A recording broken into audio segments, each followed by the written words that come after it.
Okay, got it. I know, that's what I wanted to do. At least while the speakers are. You're all set.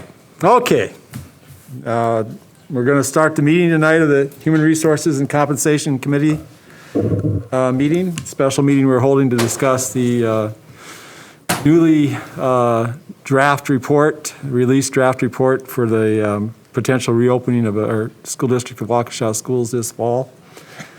First, I'd like to verify that the meeting was properly posted. It was. Okay. The second item of general business is an opportunity for citizens to speak. We have about 13 or 14 speakers that are here tonight. Many more wanted to attend but didn't feel comfortable, and we'll go over that a little bit later after these people get done speaking. First one to speak tonight is Anna Simpson, followed by Karina Brott. Anna Simpson, followed by Karina Brott.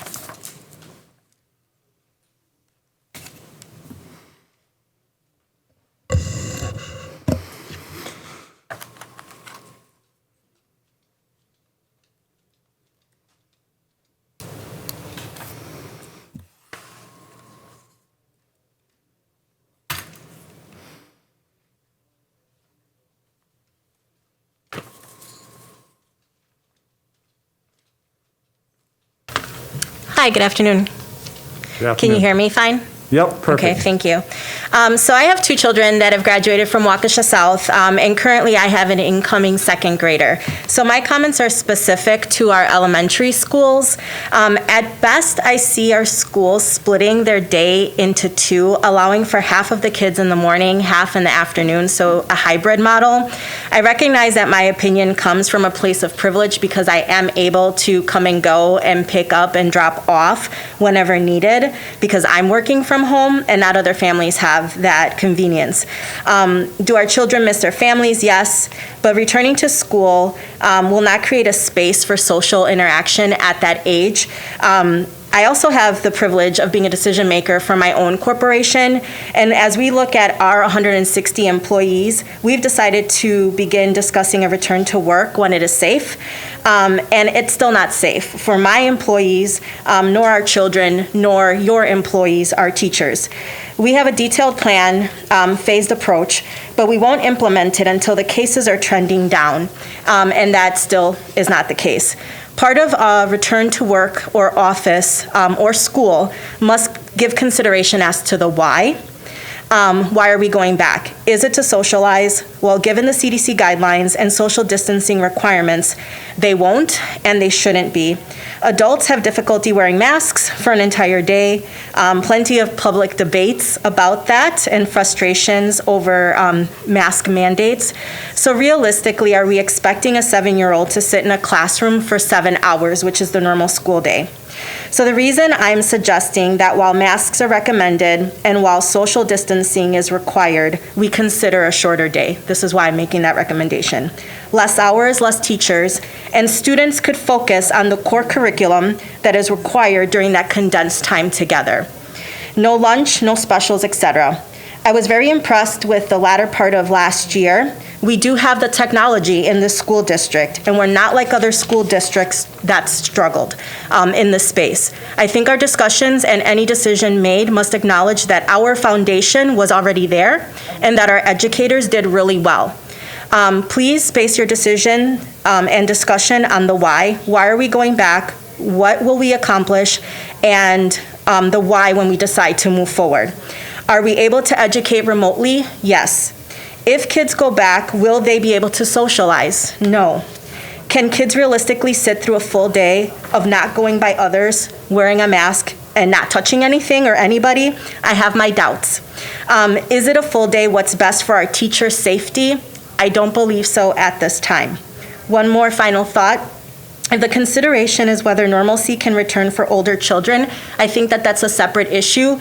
I do ask again that we look at this as the consideration for younger children who will struggle with the ability of the social distancing aspect and having to wear masks for extended periods of times.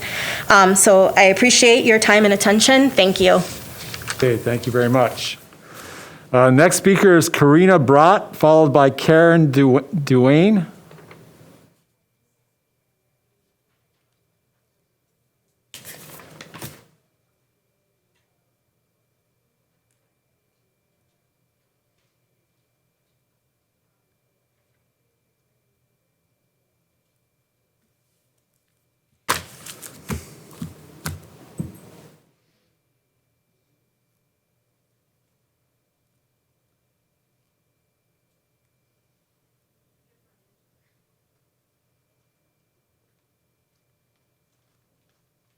I realized there are so many based on the television screen. Thank you for coming. So Karina, Yes. before you start, what I haven't told everybody is they got about 3 minutes. I'm not going to be real firm on the time, but Mine is very short. yeah, there'll be some adjustments. Yeah. I just had one singular question. I'm mostly here to listen and hear the opinions of others to see kind of what track we are on for the hopeful school year this year. I will have 4 children hopefully attending the Waukesha public schools this year. 2 of them have still been homeschooled, and this would be their first year in the public school system. 2 of them already are at Waukesha West, so this year I would potentially have 3 at West, which they are already signed up, so we are very excited and hopeful for a great school year.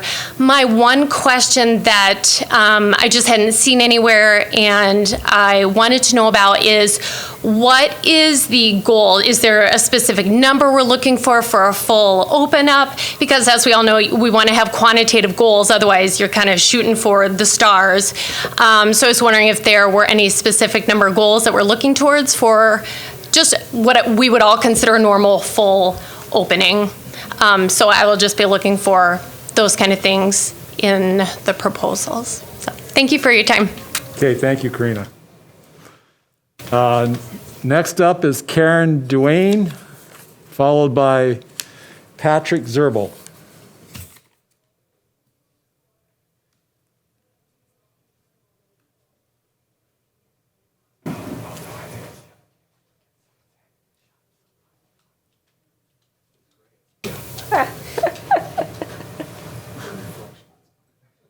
I'm like, wait a minute, you two maybe shouldn't be sitting next to each other.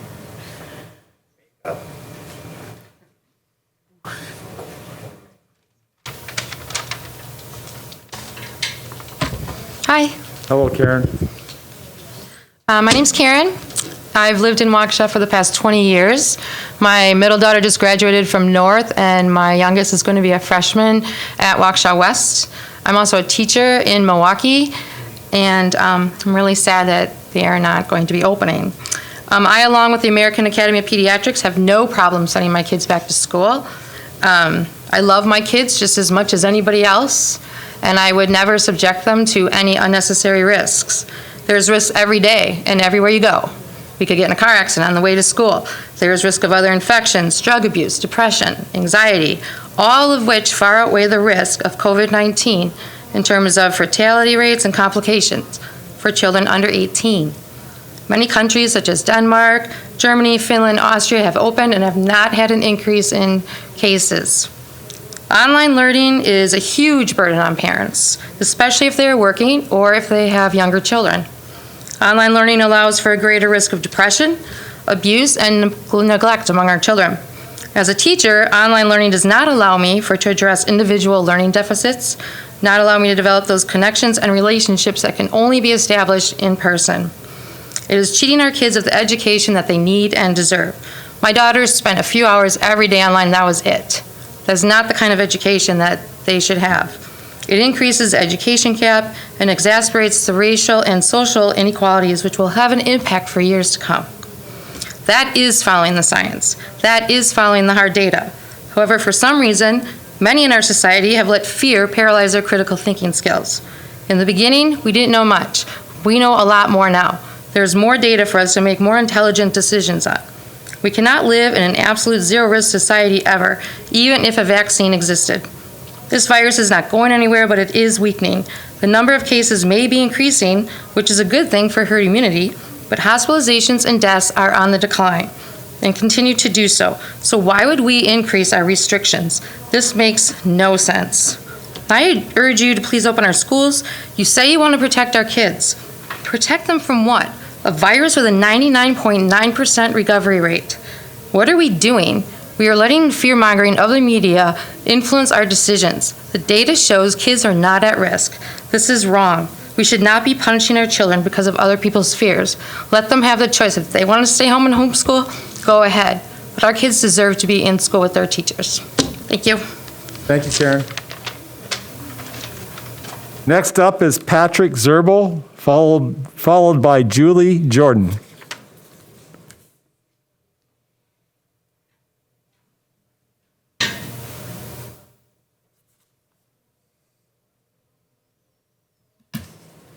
Thank you, Mr. Cook.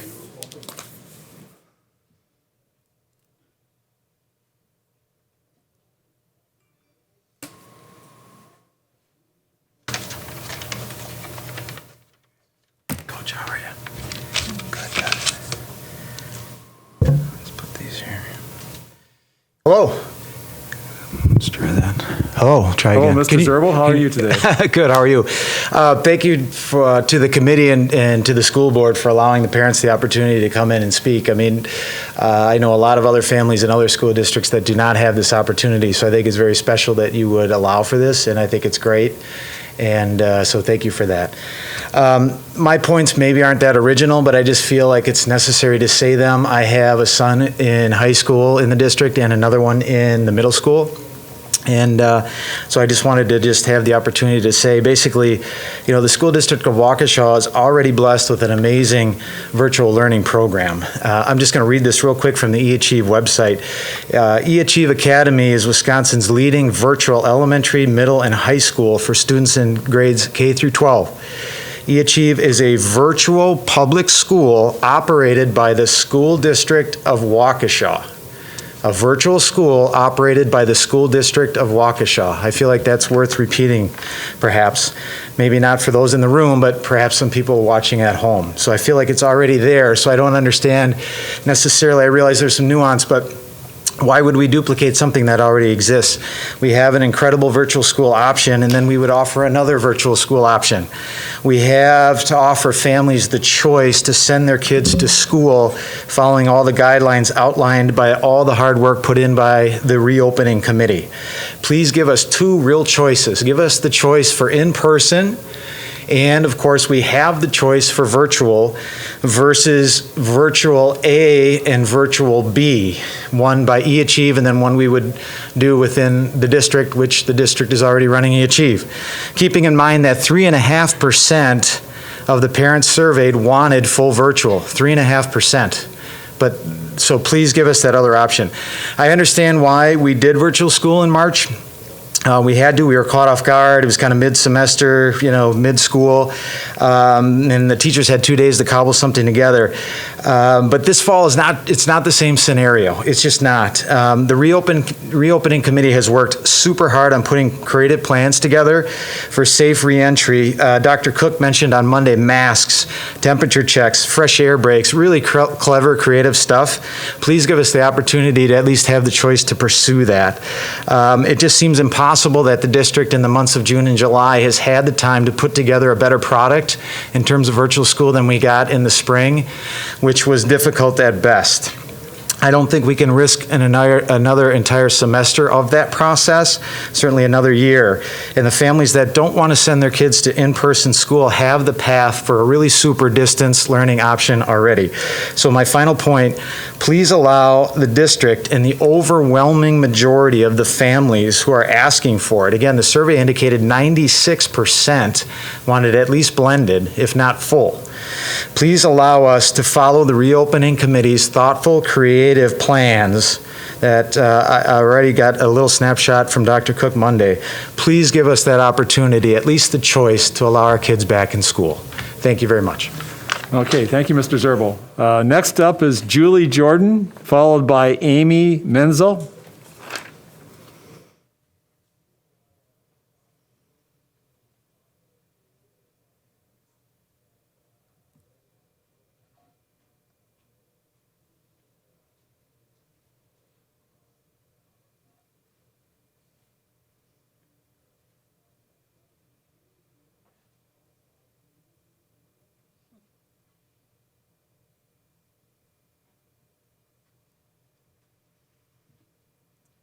Good afternoon, Julie. Hi, good afternoon. So I'm a teacher in the school district of Waukesha, and it's pertinent for you guys to know that based on what I'm going to say. So Waukesha County's cases are rising. When we closed the first time on 3/13/20, we had 1 case a day, and now we have, on 7/19/20, we had 119 cases a day. I was a naive virtual teacher in March. I thought that this would end and I would go back to school like normal in September, and I was so excited to see those kids. Like all teachers, I crave seeing students in person. However, as we have seen, things are not going back to normal. Cases are rising in the state of Wisconsin. I know there are numerous stakeholders and multiple points to consider. However, I implore you to think about how safety is paramount. It has been found that children can become infected with COVID-19 and they can transmit the disease as well. During quarantine, I had one first grader test positive for COVID-19, even though we were in quarantine. I had another student in my class have to go to the hospital for 14 days because his joints swelled up, which we have found now is another symptom of COVID-19. It was found later that these were issues that students have when they were in the classroom and they contracted COVID-19. We are so lucky in the school district of Waukesha. We have one-to-one iPad technology, an amazing IT department, and a multitude of online programs in place to support students learning virtually. At the end of the day, in this time of rising cases, returning to virtual learning is the only way to guarantee safety for our students, our teachers, and our families. Some might hear this and say, well, I'm a cashier and I had to go back to work. Let me ask you these questions. Does your place of business have air conditioning? Does it have proper ventilation? Because mine does not. I have no air conditioning and 60-year-old windows. The air is stagnant, and sitting in an air-conditioned room with 20 bodies and masks for 7 hours a day is a serious concern for health and safety. Does your job allow you to work behind a plexiglass screen? Mine does not. My job is full of interaction and movement. Does your job have you serving 20-plus people at once?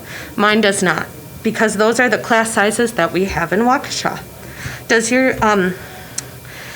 your job serve different age groups? Because mine does not. I'm a first grade teacher, and I feel that the CDC guidelines are meant to keep people safe and they're important, but I do not think they are developmentally appropriate for children to follow 7 hours a day or feasibly. Please think about what wonderful virtual resources we have at the school district of Waukesha and the virtual infrastructure we have worked so hard to refine. Imagine what we can do when we have a month to prepare as opposed to 2 days. I know there are many pitfalls with going virtual. I know it's more stress on the parents. I know it's more time on the parents. I know that it's harder on the teachers. I realize all of that. But safety is paramount. If that's our goal, for everyone to stay safe, then the choice is simple. Going virtual is the only way to guarantee everyone's safety. Thank you. Thank you, Julie. Next up is Amy Menzel, followed by Kristen Freiberg. Hello and thank you. As a parent and an educator in the district, I truly appreciate the time and consideration you've put into making incredibly difficult decisions in these unprecedented times. And it also is not lost on me that the old adage, too many cooks in the kitchen, is probably applicable here. That said, hi, I'm another cook. I don't have all the answers, of course. I do have some thoughts. The first is that we really need to consider needs versus wants. And we have to be honest about what our needs really are. We also have to help all stakeholders find clarity in this regard. For instance, I want to be back in the classroom. I really, really do. What I need is to be safe and to consider the health and safety of everyone involved. Now, needs do differ, and that brings me to my second point. We cannot look for easy answers to complex problems. To meet the needs of some students might mean not satisfying the wants of others. Equality is not equity, and the latter is what we need to focus on, equity. On these two principles, you must stand firm: needs above wants, equity over equality. Finally, please keep in mind that any plan you put in place will be one that I and my colleagues will be charged with putting into action.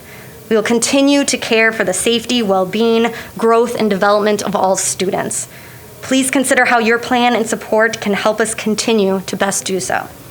Thank you again for all you do. Thank you, Amy. Next one is Kristen Freiberg, followed by David Diaz.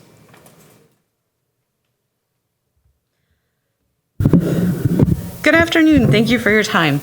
My name is Kristen Freiberg. I have 2 children here in the district, one at Horning and one at Higher. I had written up a bunch of remarks to share with you today about how we need to make sure we follow science and data on this disease to reopen our schools as safely as possible.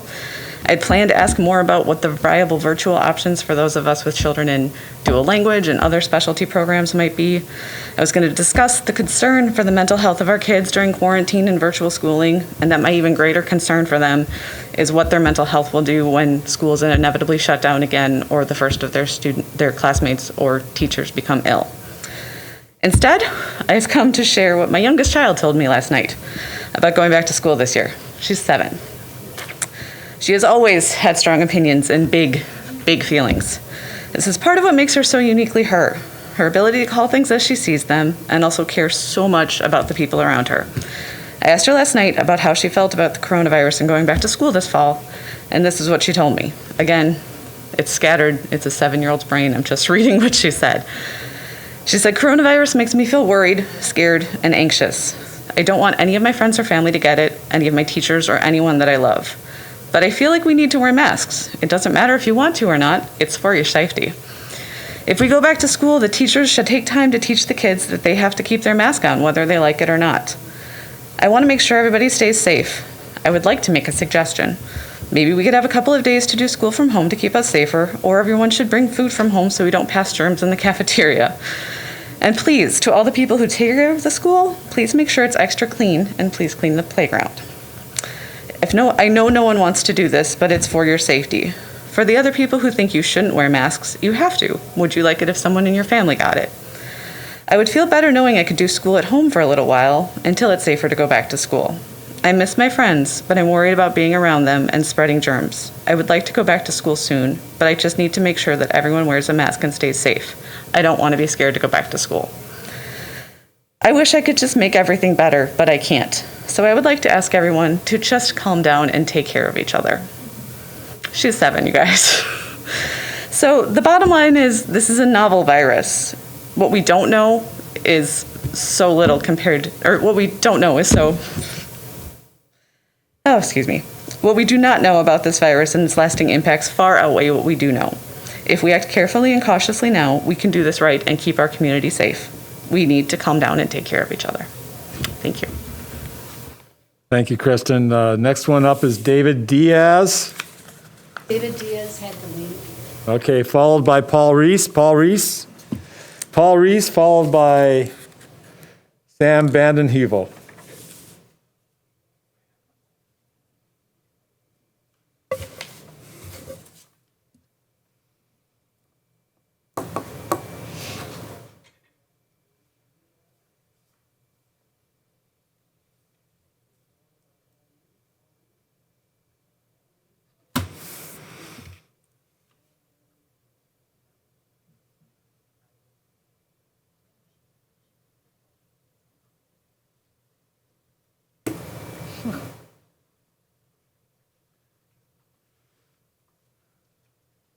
Calling me? Yeah, Paul, welcome. Am I next? Yeah. Okay. I want to address something that Amanda put on I saw in her email about people being encouraged to wear masks to make other people feel safe or something to that effect. If me wearing a mask makes other people, if me not wearing a mask makes other people not feel safe, then why do you wear a mask? Because if you have a mask on, you should have this force field around you that wouldn't matter. So why am I wearing one make any difference, whether I wear one or not? One thing is about size. People don't understand size of things. You know, I'm a machinist and I work with really 10 to the 10/1000ths of an inch. And I understand how even temperature affects this. What tools you need to measure things. And when you get to microns, it is absurdly small. If you took a human hair, cut it in half, and blew it up to the size of a manhole cover, and then put a fly on top of that manhole cover, you'd have a micron. That's how small it is. It's absurdly small. If you can breathe through your mask, a virus can travel through it because it is sub-micron. So to this false sense of security that they've talked about too, that people have when wearing masks, is also an equal danger because they think they're protected by something that's not. It is so absurdly small that you just can't get your head around it. People think it would fall to the ground like a pen falls. It doesn't. It's smaller than smoke. than the grains of smoke. So it stays in the air like that. So how long it lives is another thing. That I don't know and can't tell you. But it is that small. So to get your head around that and tell me that I need to wear a mask or that wearing a mask is going to somehow save me from something so small that people cannot even imagine it. The other thing is the mental health of what we're doing to our kids. We're teaching them that if my daughter would be under the impression that if I get this, I'm going to die. You know, if grandma gets this, she's going to die. This is an absurdity. It is a point, the death rate of this is somewhere around 0.04. When they deal with, historically, when they deal with pandemics, it's by deaths of 1,000. How many deaths out of 1,000? The Spanish flu was 25 out of 1,000. This is 0.04. This is barely a cold, I mean, a strong one, but to children, it's ineffective. Sweden's death rates Sweden's infection rates amongst teachers were the lowest of the demographic of their society because the kids are asymptomatic. Darn it, you threw me by giving me a time. Death rates, sensitized children. Oh, our children, the mental health of these, what we're doing to them, that they think that we're going to die from something like this. And you get this, it's game over. It's just, it scares the living bejesus of them. What is going to become of this generation if this is the way they're growing up? 10 this seconds. Is what they're thinking. That it all turns that this is the end of all things is going to be on this. And what are we teaching in our schools now? They're not getting anything out of it. There's 60% of the curriculum was passed last year. And you said that you would let people go by, and I keep getting interrupted. And it would be typical that I'd be the one that happens to.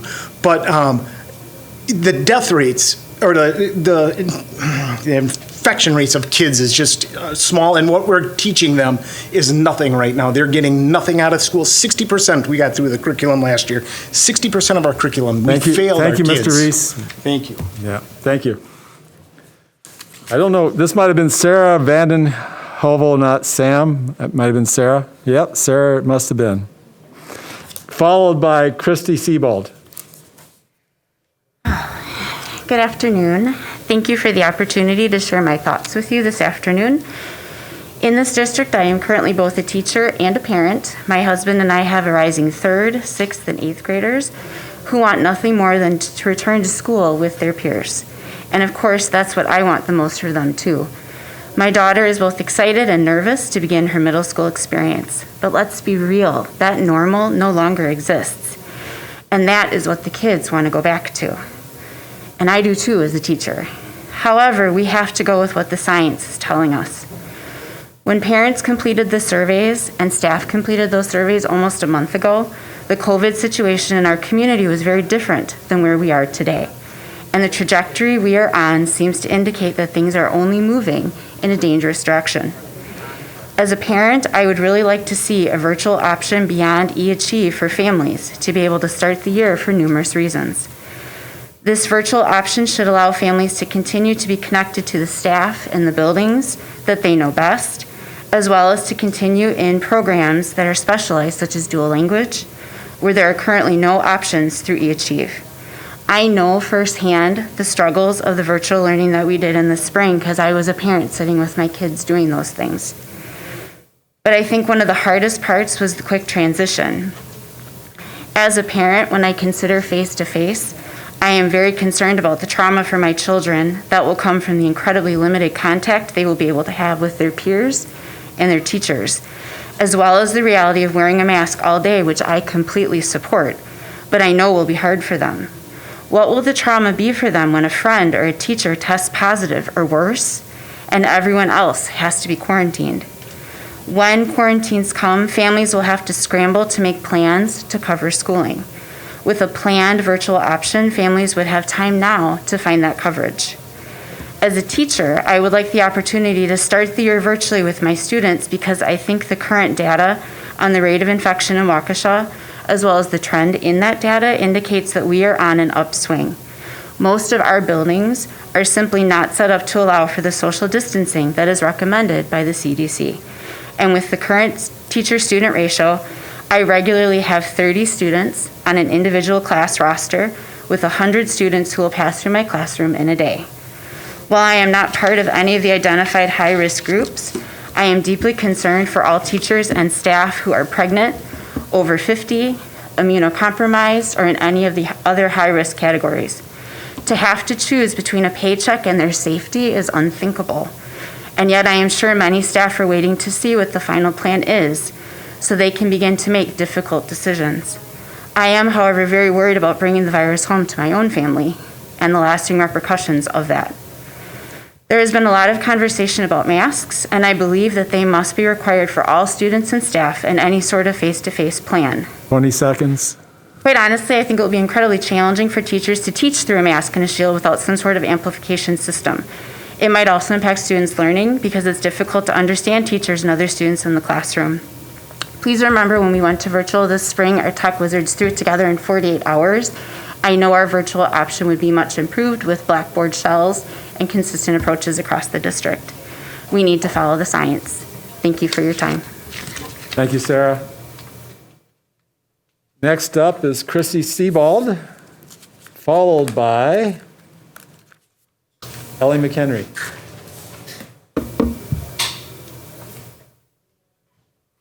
Go Hi, ahead, everyone. Chrissy. Hi, my name is Chrissy Sebald, and I'm a parent of 2 first graders at Higher Elementary and then an incoming 4K also at Higher. I'm also a foster parent, so I've had children at many schools throughout the Waukesha School District. Some of you have heard part of this from me already in an email form, but as a parent who really believes in facts and in science, I really think that we need to consider what a virtual option would give to our kids to start the school year. I am here to state that I firmly believe that a virtual start will, with a move to a hybrid model when it is safe to do so, gives our kids the best chance of a fair, equitable, and stable school year. Virtual school in the spring was hard. I know that. I did it in a language that I don't speak. I mean, my kids are in a dual language program. It was difficult, but I also believe that our teachers know much more now than they did in March.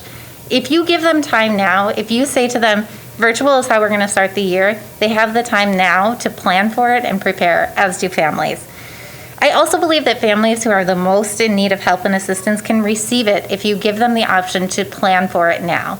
If we have cases all of a sudden spike in our schools in September and October, what's going to happen to parents who have 2 essential workers in their home or 3 essential workers in their home, and then their kids they're going to have to pick up their kids from school? I think we're going to have a lot more issues with kids being left home alone and kids not having care if we send kids to school and then have to close suddenly. I also want to state in no uncertain terms that I don't believe eAchieve is an equivalent option to what our kids are receiving in school. For those of us who have students who are in dual language programs, gifted and talented programs, STEM programs, health sciences programs, or students like my own who have IEPs, it seems that we have been handed the choice of dropping out of some of those programs completely, or maybe for a year. And what would that do for the children, or risk returning to school? I also really urge you to think of our teachers. What happens to their jobs if eAchieve enrollment spikes? Are we going to get those teachers back in a year or 2 if we don't have the students to fill their classrooms now? Our best teachers are also going to consider leaving and going to districts that are going to care for them and for their safety. I really urge you to spend your time thinking of how our children now, how we can serve them in terms of both equity and safety. We have to think of the long-term effects that sending kids back to school will have. We need to give parents and families safe, stable, and equivalent options of what's offered in our schools. We also need to think through how this pandemic has already hit the hardest hit communities in our area, the under-resourced communities and minority communities, and how the issues within our schools around distribution of resources will be further pronounced by the return to school in many ways. I love our schools. I want my kids to go back to school very badly. However, this is not the time. Now is the time to make good, strong virtual plans, help families that need it the most, develop community relationships that strengthen our social safety net, and spend the time now thinking about acting on issues of equity and teacher and student safety. Thank you. Thank you very much, Chrissy. Next up is Ellie McHenry, followed by Stephanie Howard.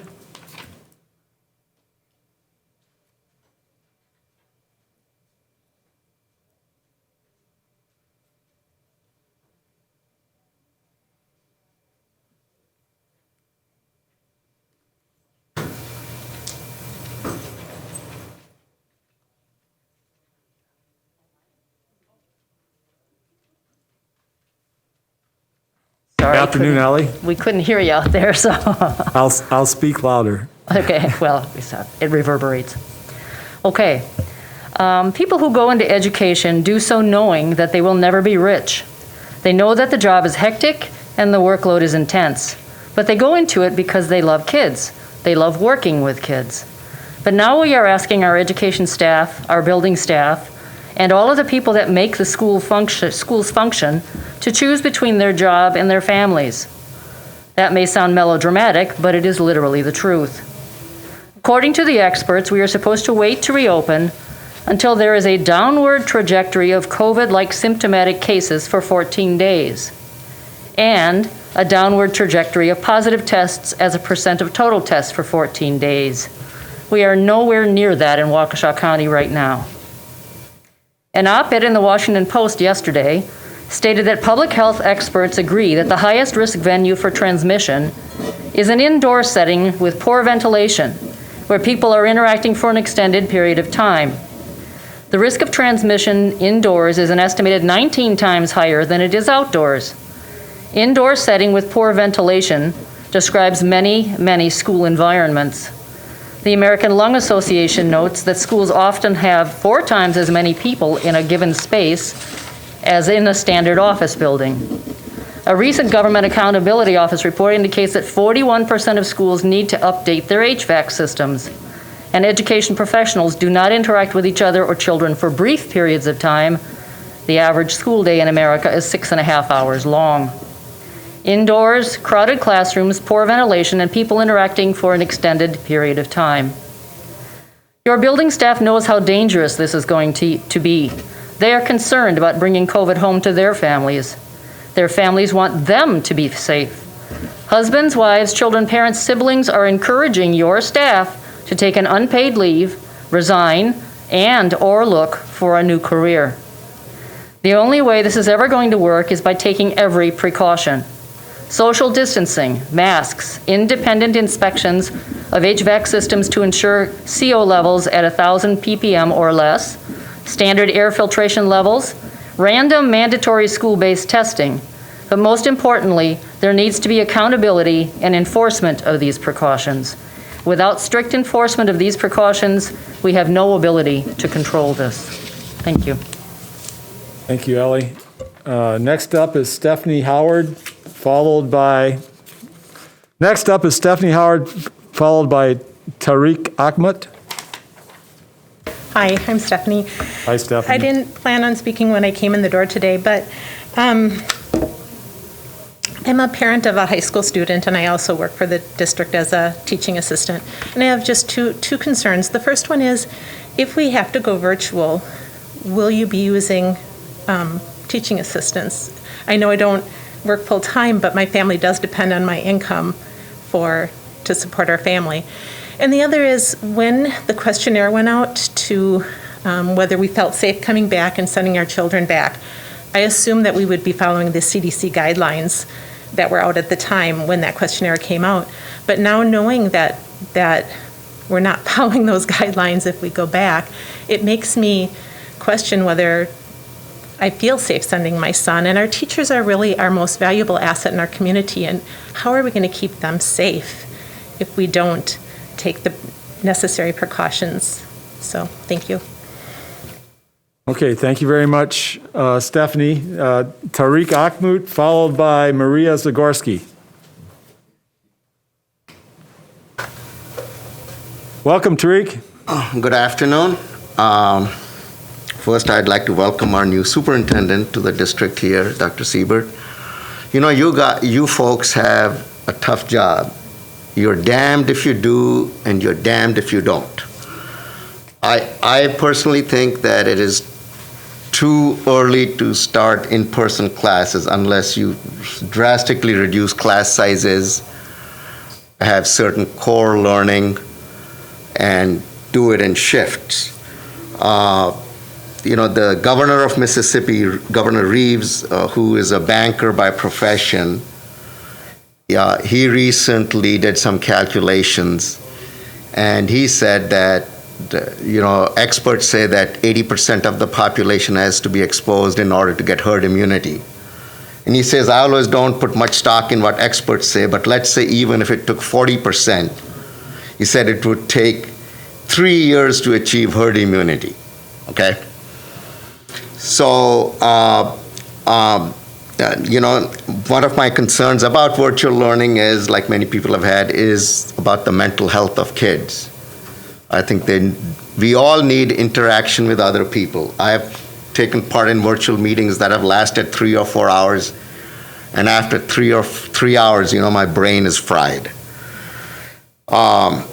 So smaller class sizes, there are some risks. There are risks to teachers and staff, and I know there are some places where people are increasing their life insurance policies in case something happens to them so they can provide for their families after they are gone.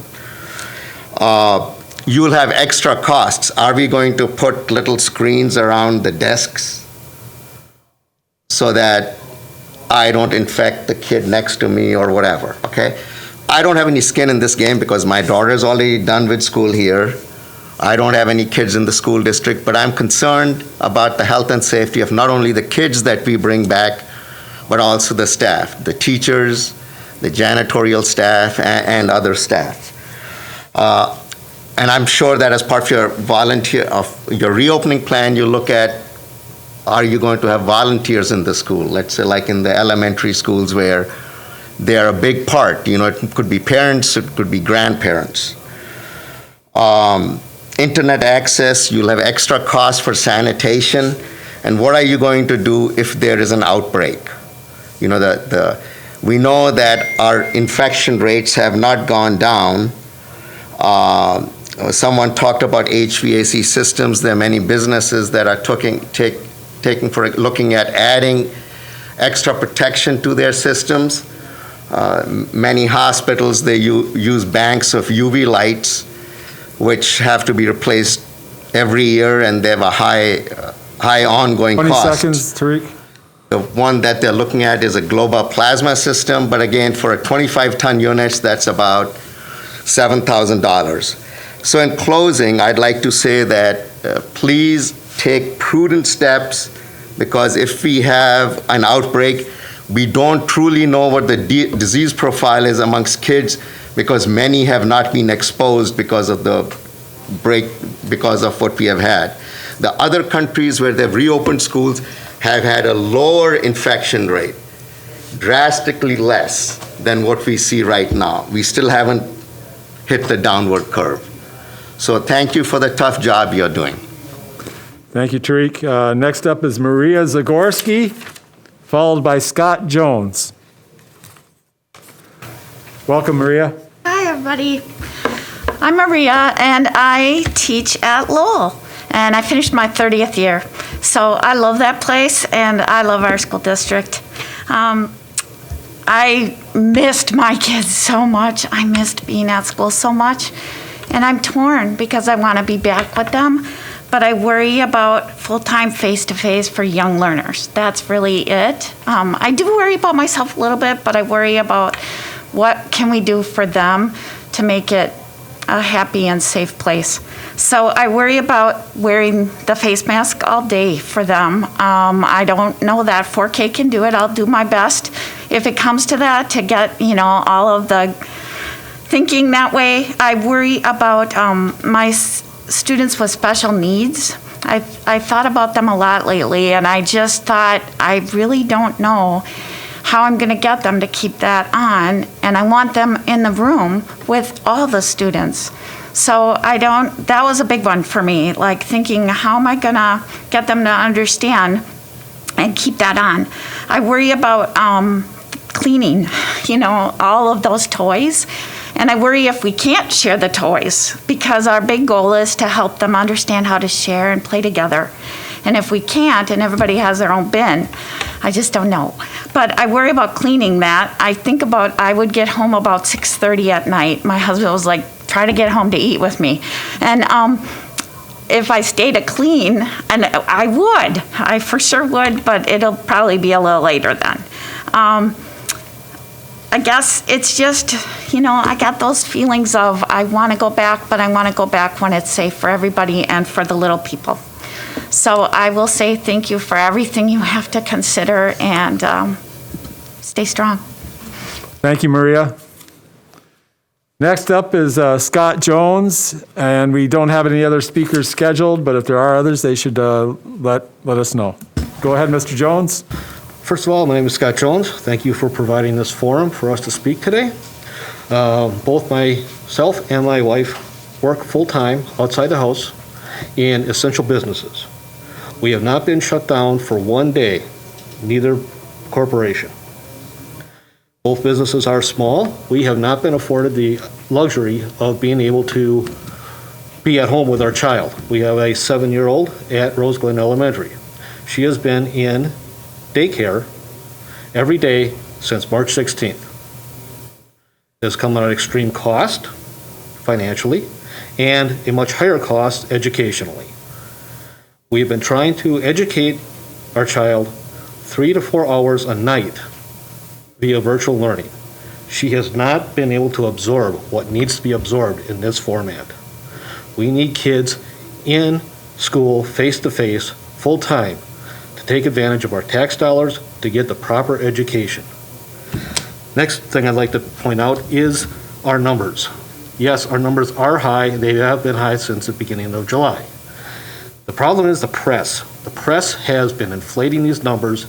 They are showing an accumulated number, not a 2-week rolling number. The numbers in reality are not what one might suggest. The worst time in a 2-week rolling format provided 836 cases in Waukesha. What that translates to with a 404,000 population in Waukesha County is one person in 483 in that 2-week period is infected with the disease. So the question I'm going to ask is, 1 in 483 for that worst 2 weeks, is that worth the education of our children? More than that, on an average, since 5/1, when our testing numbers got up to 15,000, we had accumulation between 5/1 and 7/21, 2,128 cases. Based on a 2-week rolling average, that's 370 cases on a 2-week average, which translates to one infection of 1,091 people in Waukesha County. Again, is that really worth the education of our children at this point in time? Not only that, I'd like to point out that most of those people that have been tested in those 2 weeks are to be quarantined. It takes between 2 and 7 days for a person that has become infected to have the symptoms to be tested typically. So those numbers are actually much greater as far as the 1,091. Thank you for listening. Okay, thank you, Mr. Jones. Let's just confirm we don't have any other speakers tonight. Oh, we do? I didn't get to sign in. Well, you can speak. Just give your name and address into the microphone. Are you ready for it? Yeah, we're ready for you. You just need your name and address, just for the record. My name is Shanna Hanusa. I live on Harding Avenue in Waukesha, 852. And my children will attend Horning Middle School. My oldest already does. My youngest is going into Horning. And she is special needs. She has severe autism.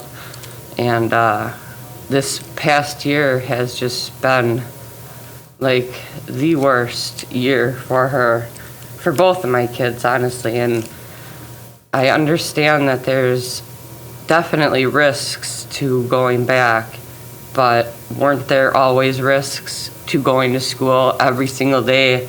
We were sending our kids to school with kids with colds, kids with pneumonia, kids with the flu, and they were coming home with these things, and there was just nothing that we could do. You know, we had to just take care of our kids when they were sick, and I don't see it being any different now with the coronavirus.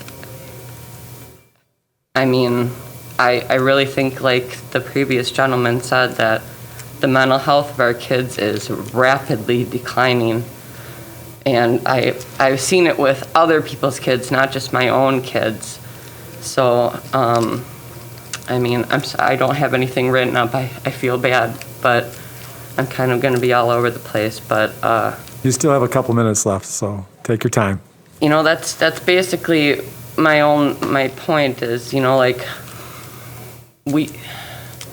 they need the social aspect, and I know it won't be the same as it always was. I know that kids won't be as close as they always were, but I do believe that they need school. And I know a lot of teachers are afraid of coming back, and I know my older daughter can wear a mask. I got my younger daughter a mask with one of her favorite characters on it, and she's been wearing it, and she seems to be doing okay with it, you know, for short periods of time, but we're gonna, like, keep going and have her wear it for long periods of time, you know. And there are still 2 months until school starts, so we could reach that 14-day downward trajectory by then. We don't know that yet. So I think it's a little early to say if we're going back or not full-time. I know a couple districts have decided to go back full-time already, 5 days a week.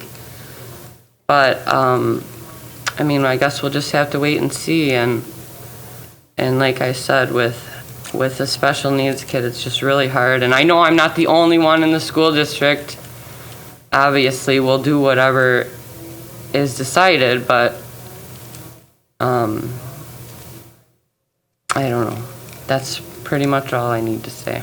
Oh yeah, and also, if people aren't comfortable sending their kids to school, then they don't have to send their kids to school. eAchieve is open to anybody who wants it. So, I mean, I don't know what the teachers will do, but it's just a big mess. And I know you guys are working hard on it, and I thank you all so much for everything you all are doing every day. So, thank you very much. Okay, thank you very much. Do we have any other speakers out there? Nobody out here anymore. Okay, thank you very much.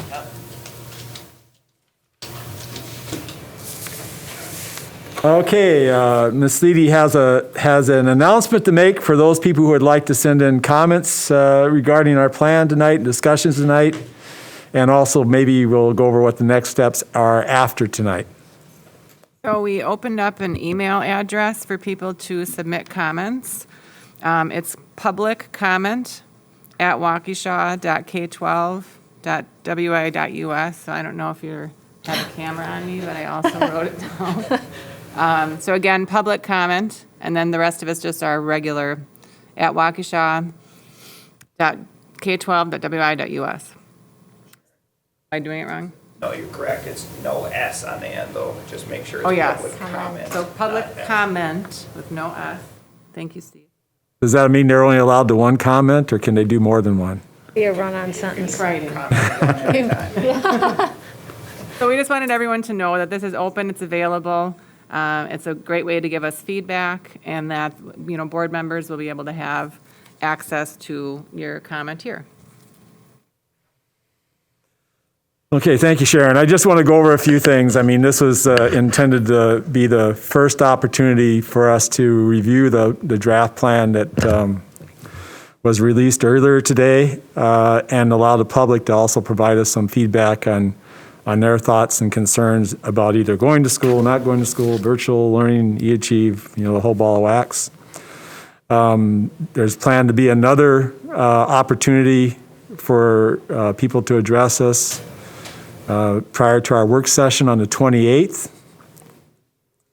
And the board will have a work session on the 28th where we'll work on further analyzing the plan and making any improvements that we think we can. There will be no action taken on the 28th. It's really just a work session for us to sit down and try to figure out what the best path forward is to deal with on the 30th, which at this time is when we hope to be able to make some actually action items relative to the reopening plan. What I do want to say before we get started tonight is Waukesha is the school district of Waukesha is blessed in a lot of ways. We have great facilities. We have a tremendously well-developed and well-funded IT department, which helps with the virtual and other things in our district. We have a very strong and experienced staff. I can't think of a stronger and better staff to try and do whatever we end up trying to do here. We're in a good, solid financial position. 10 years ago, we wouldn't have been able to do this. We would have been scraping for money, and we're still going to scrape for money, but at least we have a little bit of a piggy bank to work with. And we made some good decisions last spring, conserving some funds that will help us as we get into whatever we decide to do this fall. And I'd like to say, I think, Mr. Cook, are you going to be the one who's going to be presenting the plan? Primarily? A component of it, yeah.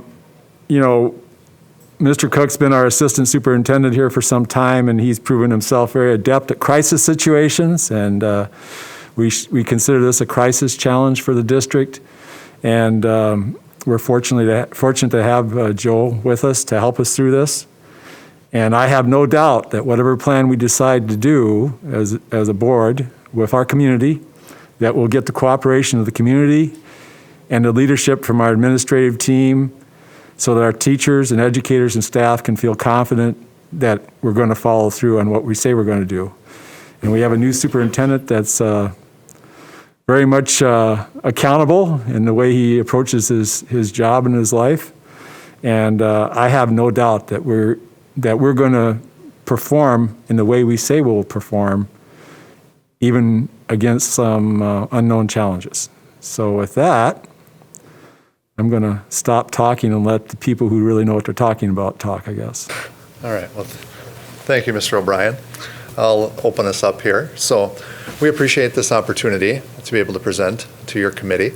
And we have a presentation that we're going to walk through that is going to outline the work of our district reopening committee. That committee, quite honestly, has been meeting since March 13th. And I've had the great fortune of being part of that committee since the last week of June to date.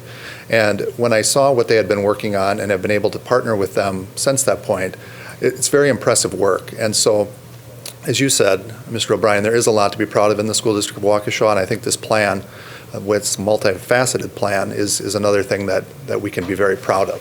So, dating back to earlier in the month, we did do a survey, and at that time, 71% of our parents told us they were very much in favor of coming back to school, and 57% of our staff told us the same thing. Obviously, things have changed, as you've heard from some of the speakers and through your own research in terms of the number of cases in Waukesha County as well as the number of cases in the state of Wisconsin. And we have some different feelings from people, and so we do plan to do another survey at the end of next week after we go through this process with you and the full board throughout the next two meetings that you mentioned earlier, Mr. O'Brien. So there will be another opportunity for people to tell us how they're feeling after we have a full plan in place. And the other thing I think that I'd like to mention is we still have just short of 6 weeks before school starts. So we have time on our side in terms of being able to reflect and being able to look at data and see where these trends continue to go. So one of the discussions I had today with Mr. Como is getting to a point where if you feel comfortable at the end and the full board feels comfortable a week from today on July 30th, approving this plan that has, again, multiple components to it, and perhaps waiting until the August 12th board meeting to make a firm decision on which of those options we would like to select going forward. That'll be contingent on, certainly he and I discuss that, but that'll be contingent on the full board and your thought process and what you'd like to do. But I put that out just as a way to say it's constantly evolving and there is a lot to consider here. And so what we will do tonight is go through the work that this committee has done in 4 distinct areas, and it's going to be led then by the cabinet member that led those areas. So we're going to start with operations and infection mitigation. That's led by Dr. Cook. He'll walk you through that. We're going to transition into food service and transportation. That's led by Mr. Clark. We're going to transition then into teaching, learning, and technology, which is led by Ms. Landish, along with support from Mr. Schloman. And then we're going to also get into employee relations and governance, which is led by Mrs. Thiede. So certainly, however you'd like to operate, Mr. O'Brien, is fine. We can take questions as they present, or we can take questions at the end, and we'll certainly work with you in any way that you'd like. So if there's anything you'd like to say, otherwise we'll start with Dr. Cooper. Yeah, I'll just say something before we start. Please, everybody, realize that we're getting new information by the day. What you're looking at is something that is maybe a week lacking of the latest data, right? Although I know they've adapted it and changed it a little bit as time went on.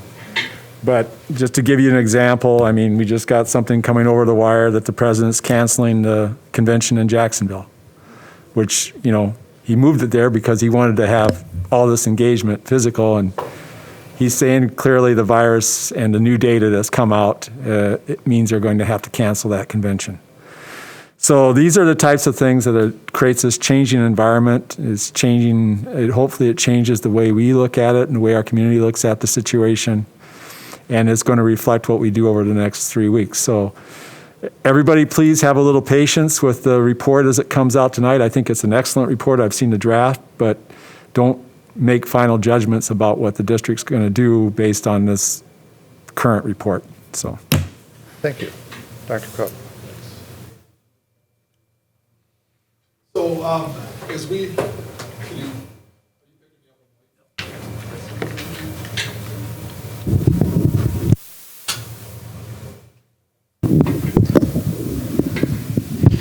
so as we began this work, like Dr. Siebert said, our platform began with the feedback that we got about a month ago from our families. And so we were creating a plan and are creating a plan that was balancing the interests of our parents, the needs of our staff, and then the educational priority that we have about making sure that our kids get a good education here. Our general operations, you know, we wanted to establish routines for hygiene practices, the hand washing and the covering of coughs and sneezes. And I'll go bullet point by bullet point because this is new for the committee and it's new for the viewers. We want to maintain physical distance where it's practical. We want to increase our cleaning and sanitizing efforts in the school. We're going to be monitoring our absenteeism as it pertains to the COVID cases. We're going to limit visitors in our buildings. We want to be able to bring in those essential people, not that parents aren't essential or that volunteers aren't essential, but going into next year, our students and our staff in our buildings are the essential folks, and we want to make sure that they stay safe as to the greatest degree possible. We don't want to create large crowds, large gatherings in the school, and you'll hear through our planning, our efforts to break those up. We want to make sure that we have an effective communication plan that clearly conveys this information to families. Know that our information, as we've gotten it, it's changed daily, like Mr. O'Brien has said. But our guidance then to families and our information to families, you know, that could change, you know, on a regular basis. And then limiting field trips to just virtual experiences for kids.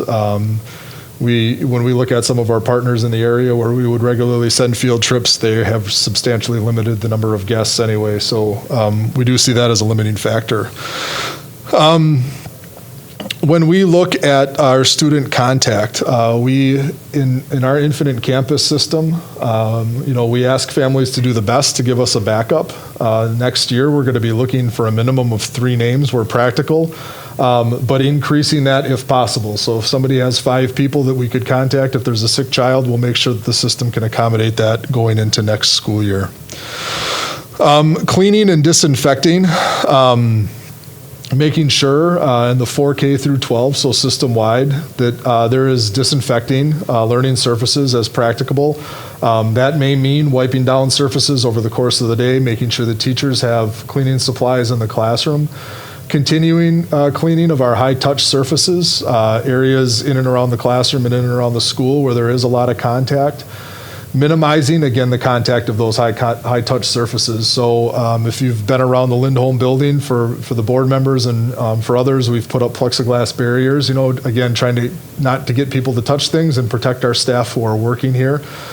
We're going to expect that our staff does assist us in these cleaning efforts. We just don't have the custodial support to go around and do cleaning hour by hour throughout the day, so the teachers and the students can assist us with that.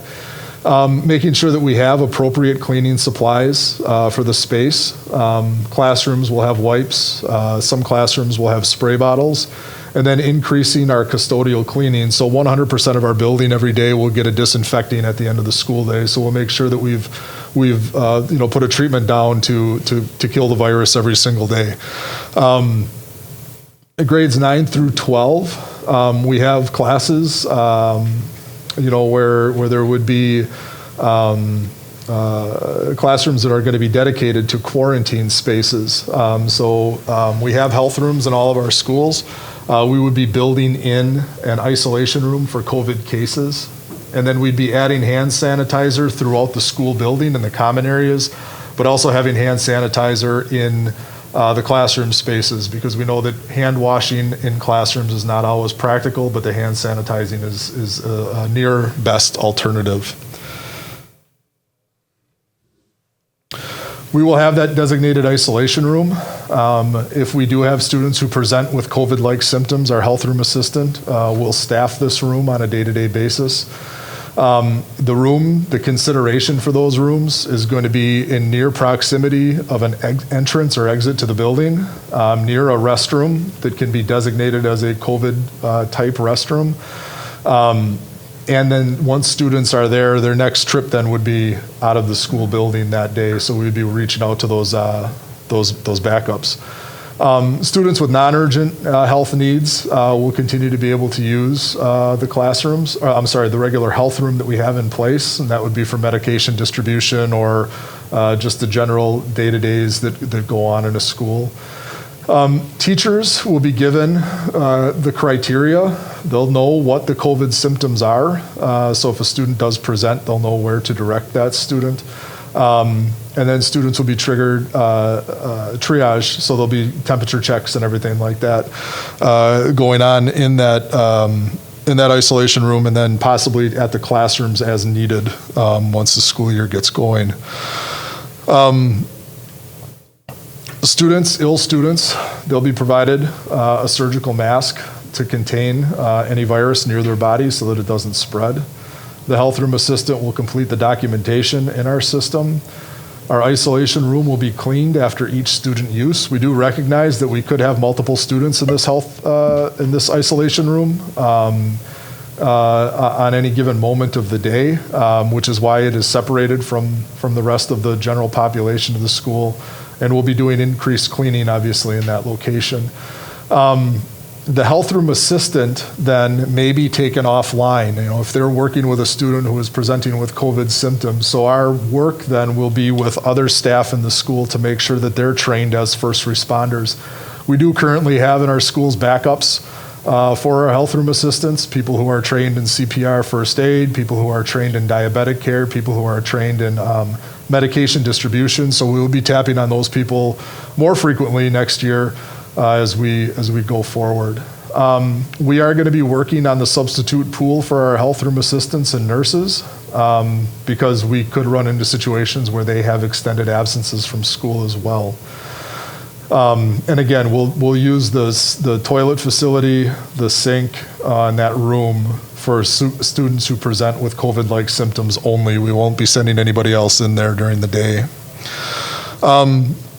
We'll be turning off our water fountains in schools. We will have bottle stations. We're currently looking at the number of bottles that we would need. We'll be encouraging students to bring water bottles. And we'll have an extra supply of water in the school for students throughout the school day. We will have disposable cups available as well for students. Tim Williamson and Darren, have had some conversations around the ventilation in our schools. Currently, I believe that there's a requirement that we cycle the fresh air into the building every hour, if I remember that correctly. We're looking at increasing that frequency as we go into next school year to bring more fresh air in.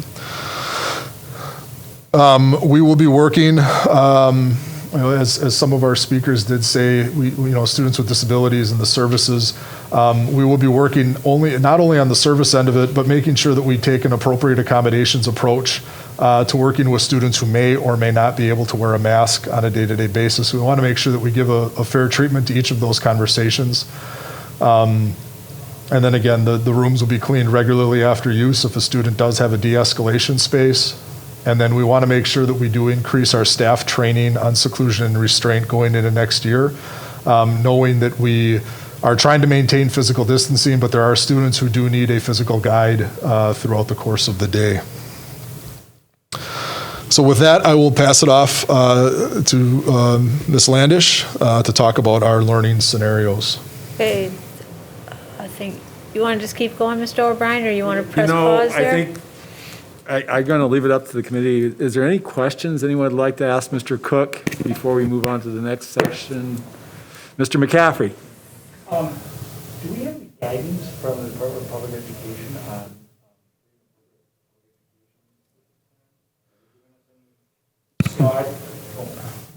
I definitely do not, I'm concerned about it because obviously that's what I do in a different district. But it seems that this whole situation could open us up to some litigation.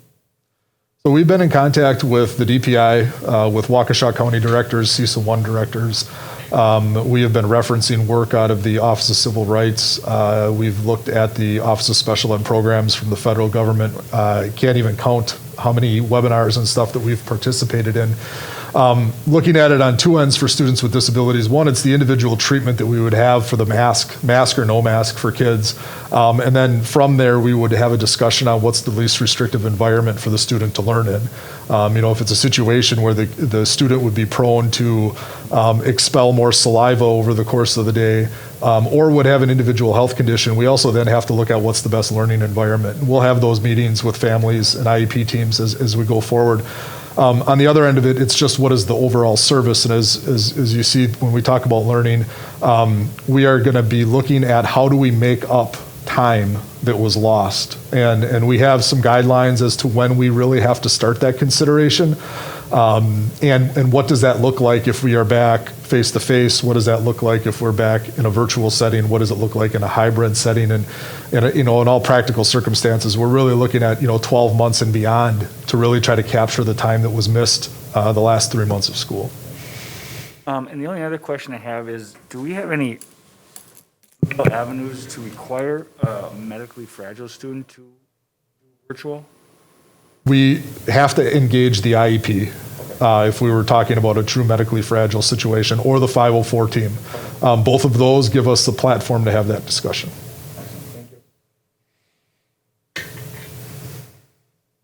Any other questions from any of the other committee members or board members that happen to be here tonight? If they have a question, that's fine to ask too. I do have a couple of questions.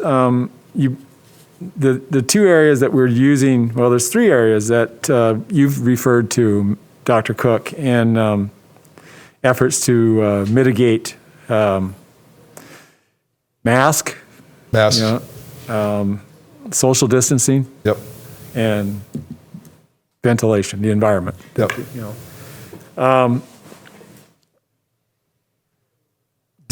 What is the suggested plan for the number of masks per child, the type of mask, and the custody of those masks? Is there a suggestion in that? The approach that we're taking, we received from the state of Wisconsin 25,000 cloth masks. So the CDC is saying that people use a cloth face covering to, when you're not able to maintain social distancing. So we've received 25,000 masks. We will maintain at the elementary level one mask per child per classroom, so that child will have an individual mask in the schools. And we've talked to the principals about that. They thought that was a good idea at the elementary level. So one mask will go home with students. One mask will be in the classroom should they forget it, or should the one that they brought from home become soiled over the course of the school day. That mask will be in like a Ziploc bag. It'll be individual per student so that there won't be any sharing of it. At the secondary level, we'll maintain a supply of them in the office. But again, one mask will go home with the students for their use should they not be able to access them, and then we'll have one on hand. The principals also did talk about putting masks on the school supply list to notify families that they should have masks. We know that some families that could be a barrier to, which is why we will maintain some. Some families will have multiple masks per child that they could send them to school with. So, don't want to get into too many details on that because we could have a 2-hour conversation on this mess. So, CDC guidelines call for, facial coverings, social distancing, and ventilation, the 3 areas you hit, which is good. I think the area of social distancing is probably the most challenging part of the plan to implement. Is that correct? Yeah, classroom social distancing will be the most difficult piece, yes, if it's able to be accomplished. And we haven't done a complete assessment on ventilation and how we're going to go about addressing those issues, have we? Tim Williamson is in the process of looking at the ventilation piece. In our conversation today, there were periods of the year where he feels it would be very easy. The early to mid fall, the mid to late spring of the year. The challenge may be with that increased ventilation the winter months, and then balancing off the boiler's ability to heat the building to what is that comfortable level. Depending on the person, heat and comfort is 2 different things. I prefer it to be cold all the time, but that's me. Okay, any other questions from any other committee members? I just wanted to add one thing to Joe's comments. One of the concerns we've had early on was the ability to get the supplies to do the disinfecting every night. And when Joe wanted that as a goal, and it's been a goal of his for about 2 months now, and I kept dragging my feet, we have secured the supplies to be able to do all of our buildings every night with the spray disinfectant, which is the most ideal solution. So there's not many things that we can say we've taken care of completely, so I promote this one greatly. So it's one less thing that we have to worry about moving forward. And I think, Mr. Bryan, if I could just add, we have ordered a face shield for all of our staff members as well. So we have about nearly 2,000 of those plastic see-through face shields on hand to be distributed to staff going into the year. Okay. So, the question I will have, I guess, going forward, and you guys might be able to get some data on it, is what we can do to have a larger pool of masks that are routinely, daily cleaned and distributed to our students as needed. And what we can do to inform parents on the type of masks that we would suggest that they look into if they want to purchase their own mask for their child and maintain their own care of masks for their child. On social distancing, the CDC guidelines call for 6 feet. I think we need to make a serious effort at seeing how we can achieve that. I know with our 5-day-a-week initial plan that I think all of us were pretty much committed to a couple weeks ago. Social distancing with the class sizes we have is per CDC guidelines is not possible. So I think that's something we need to take a hard look at, and because I've heard it said if we're not following CDC guidelines when they open up the schools, I've heard this said a month ago on a national level, there's concerns whether you're being ethically responsible as a school board, I guess, or as a community in that type of situation. And I think we need to take a hard look at how we actually measure the air quality in our facilities and the history of those facilities and their ability to actually be ventilated properly, because social distancing and mask, if you're in a packed room with no ventilation, I'm not sure that's the safest place.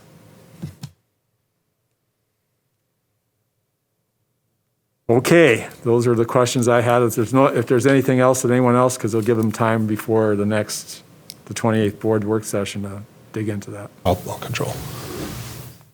Okay, who's next on the Ms. Well, Dr. Cook is still up. He tried to be off the hook, but he's still going to talk about traditional learning in the sense of classrooms and specificity around infection mitigation. So that was just a kind of a pause in the deck, but this is still some pre-screening things. Thank you, yes. He'll take care of. So pre-screening and getting down to some of the things that we were talking about. We have our Safe Arrival software that families use, and families will be asked to go into the Safe Arrival program every day and monitor their children for the symptoms, the COVID symptoms. Staff will be looking at the COVID symptoms as well and monitoring themselves going into each school day. Parents and students will be, in addition to the screening, they'll be taking their own temperature checks at home. We're going to ask that they do that. But to ensure that it is done, we are going to be performing temperature checks on all students and staff upon arrival to school every day. Our principals are working on specific locations on their property. We have ordered thermometers so that can be accomplished in an efficient manner at the school level. The principals made the recommendation based off of what they thought they could do at each school, and so that is what we are going to accommodate. Transportation, Darren did work with the county and with our own transportation group, so I will pass it to him to talk about the transportation protocols. Yeah, a lot of the credit of this work goes to the Waukesha County superintendents who, the transportation is one of the rare areas that I think we all could come together on and come up with a kind of a platform for the entire county. So I'll just walk you through some of the key bullet points here. First of all, cloth face masks coverings will be required on the bus at all times. Social distancing is obviously a hot topic, but we're pretty limited with buses. First students told us that the number of buses we had last year is the number we'll have this year because the production of buses stopped when the shutdown came. Even if we wanted to expand our fleet at this point, they can't make any assurance that that's possible. But 6 feet is the goal, but this is certainly a tough spot to accomplish that throughout a fleet of 100 and some buses with all different routes. On the buses, we'll have hand sanitizing stations. And then one thing that we need help with from families and parents is at the bus stops is keeping that spacing or other standard safety protocol that I think just about everyone's familiar with, mask and not playing and tackling and doing all the things that you used to do at bus stops. But that's something, we don't take control of or the oversight of students until they're on the bus. So we will certainly need the families in the community to help us with this part of our plan. Minimizing eating and drinking or trying to eliminate altogether. Chewing gum, anything that can be shared on the bus between students is being strongly urged. Signage will be posted with the standard precautions, so people who want to read those signs will certainly be able to and respond to those.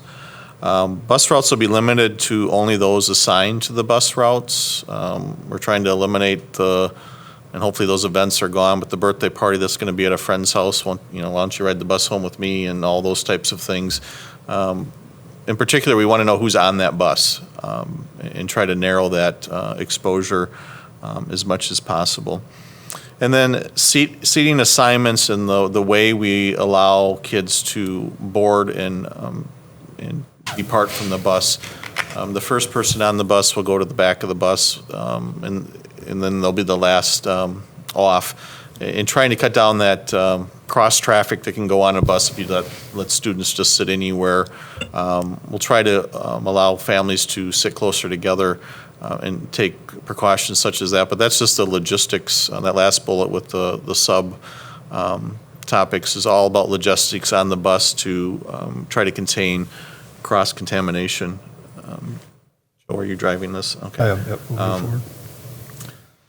We are doing some things as much as we can with social distancing. One thing, this is a delicate balance, is seeing if parents are going to be driving their student to school or not.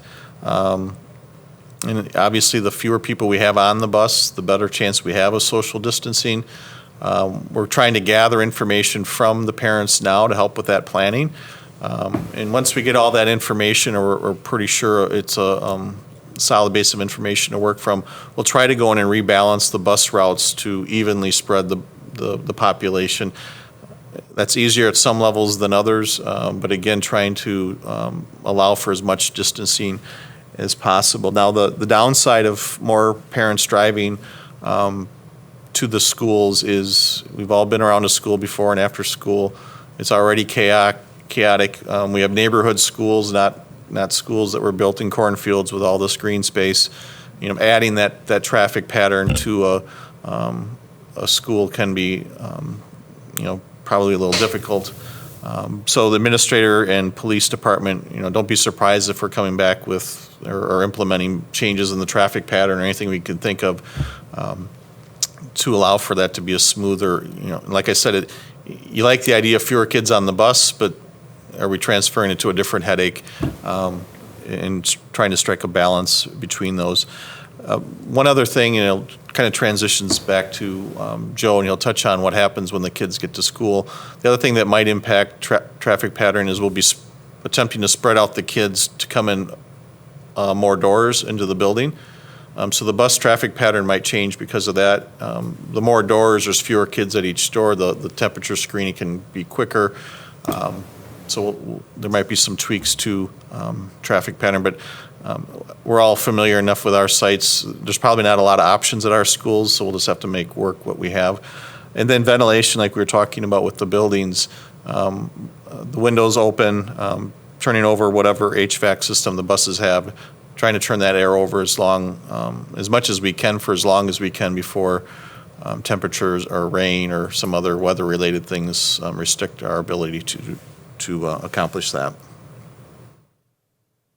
And then the next slide is the cleaning and disinfecting. And a lot of these things we were already doing. I won't walk you through every bullet, but we've always maintained clean buses. One thing that we're still working with First Student on is what's the best way to just disinfect the bus. And the difference between the two products that Joe's had conversation is one's a daily thing, but there's also an application where you apply it and it remains relevant for several weeks.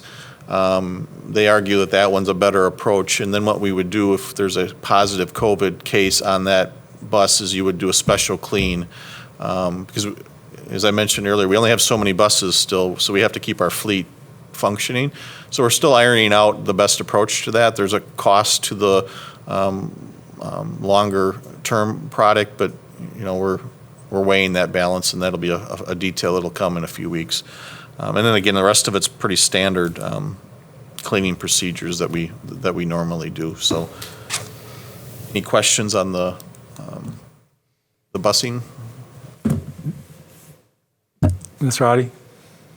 Thank you. Darren, in your communications with First Student, who's enforcing these bus protocols? The assigned seats, nope, Johnny goes first, that kind of thing?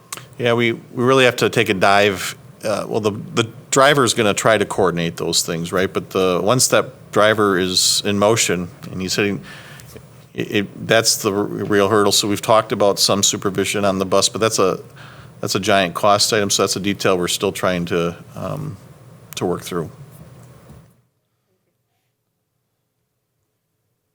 The only comment I have is about the limit on buses. I would think, depending upon what we decide to do, given that some of the other larger districts have decided not to go back, such as Milwaukee, Madison, that there would be an availability of more buses should we decide that we needed to do that to start the school year. I would think there'd be a way of getting access to more buses. Yeah, I hadn't thought of that. I mean, we're small compared to Madison and Sun Prairie and Milwaukee. And I should probably add, for all these categories, and I say this at every meeting, our ability, knowing our staffing level for every one of these, whether it's food service or transportation or teaching or custodial, that's always the wild card in all this. So we're making an assumption that we have a staff capable of handling these tasks. So. And I'm going to, okay, and you know, we have to look closely at what we see as constraints and see if they're really constraints, because when you have a constraint, it kind of keeps you from thinking about options. So I know the parents, whether they want to go back to school, not go back to school, they all want to be safe. So we got to examine those constraints and see if it can increase our options. And I can see busing would be a major constraint. If we couldn't get access to more buses, it's going to constrain what we can do to mitigate risk. So, and again, even if we got access, it wouldn't be a long-term access. When these other schools go back, if they do go back, they're going to need those buses, so. That's a good thought. I hadn't considered that. Of course, it changes. 2 weeks ago, it wasn't even a topic, but. Yeah, well, apparently there's going to be a lot more convention supplies because Jacksonville's not going forward, so. Yeah, Milwaukee too. There's a lot of. So there's a lot of opportunity here, so. So once students arrive at school, we've talked a little bit about this, but the idea that, parents have already done a screening at home, that's, where we're starting with this.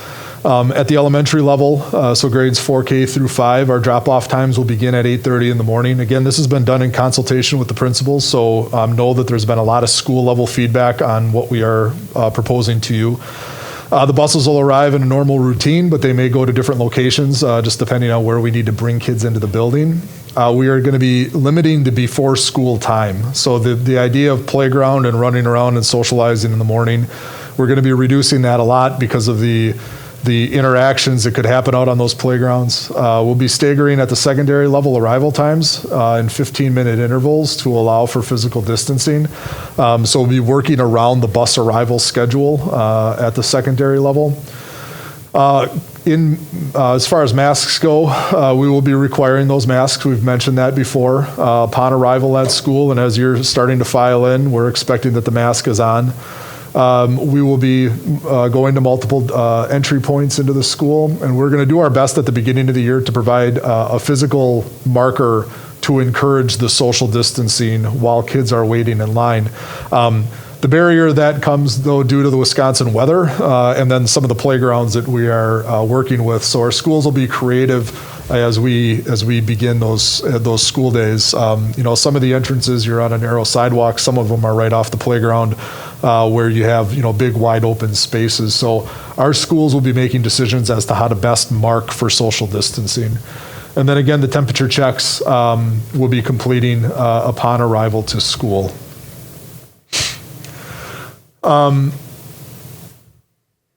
We will be really working on communication with families. We do know that these plans, this school year is going to look much different than any other school year. I think if you were to talk to any one of the administrators in the room, and from your experience as parents, you up until this year could have reasonably predicted what the last week of August and the first week of September would have looked like. So things are going to be different at the beginning of this year. We're going to be really working with our families to understand that. Again, arrival times getting a little bit more detailed at the elementary level. But we will be working with our staff to make sure that they have an understanding of what the symptoms are, so that before a child comes into the school, we can do our best to identify that.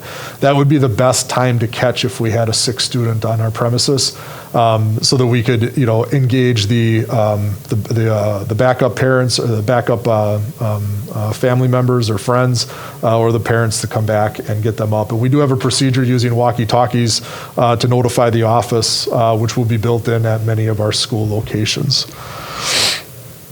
6 through 12, we have, the designated entry points for staff and students. So students at the middle school and the high school level will know which door they're assigned to go into. Some of the discussion around that was based off of where the first hour class is, or where generally, like the sixth graders at Les Paul, receive their instruction, to try to get them into a door that makes the most sense, again, so that they don't have to go across the school. And then again, the staff will be focusing on potential symptoms of it and trying to identify those before students get into school. Should kids, because this is a virus that could present, in the middle of the day, we want our staff to be aware of those too, so that if a child does start to present with symptoms, we could get that student to the isolation room and then, notify families and such.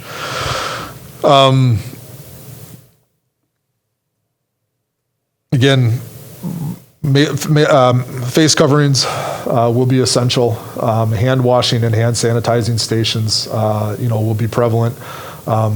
If you have had a chance to walk around Lindholm as board members, you can see the 1-gallon pump jugs that are on people's desks. You've seen them in the hallway where it's a dispenser in the hallway. Those will be prevalent in our schools next year. Student belongings, we really want to limit what kids are bringing to school to be those things that are for learning next year. Show and tells are nice, but that does bring more stuff into school. So really focusing on making sure that the belongings are appropriate for school, making sure that things are kept in the cubbies at the elementary level, and then in lockers at the middle school level. We are still in process, as you can see. There's a couple of questions still on these slides.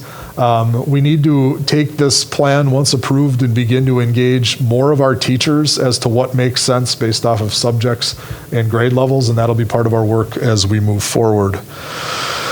At the high school level, we're going to try to limit the supplies as much as possible and stagger passing times to limit congestion. We have the ability to do that with bells, no bells, just doing an all call across the school as to who gets dismissed.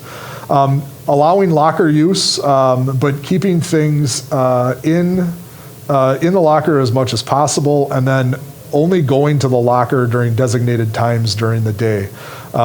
Where students, traditionally, between first and second, third and fourth, whatever hours, they stop at their lockers, socialize with friends. We want to keep that flow going as much as possible. So stopping at the locker in the morning, stopping there midday, stopping there at the end of the day will be part of our work. Again, just the overall flow of the elementary day. Our principals did a lot of work to try to get down to a level of detail, into this planning for us. The idea of limiting the number of students in the classroom to allow for proper physical distancing, really working to develop that as a key component of our plan. One of the things that we do benefit from, and several of our community members and our board members have shared, researches and research studies from around the world. There are countries that are several months ahead of us in this process, and really taking a look at what has worked there. There was a pretty comprehensive study out of South Korea recently that's has shown what's worked, what doesn't work, and kind of the impact of schooling. So we're looking elsewhere to try to find ideas as we come back. One of the key features, we have talked about masks, and we've heard from some people that says it's very difficult to wear a mask for 8 hours a day. All of our staff and all of the people on the planning committee have recognized that. One of the things that we're looking to build in is more time outdoors to take the mask off, to get fresh air, to take a break from it. If we can't accomplish outdoors, what does it look like to get into a larger area in the school so that students can get that opportunity with fresh air?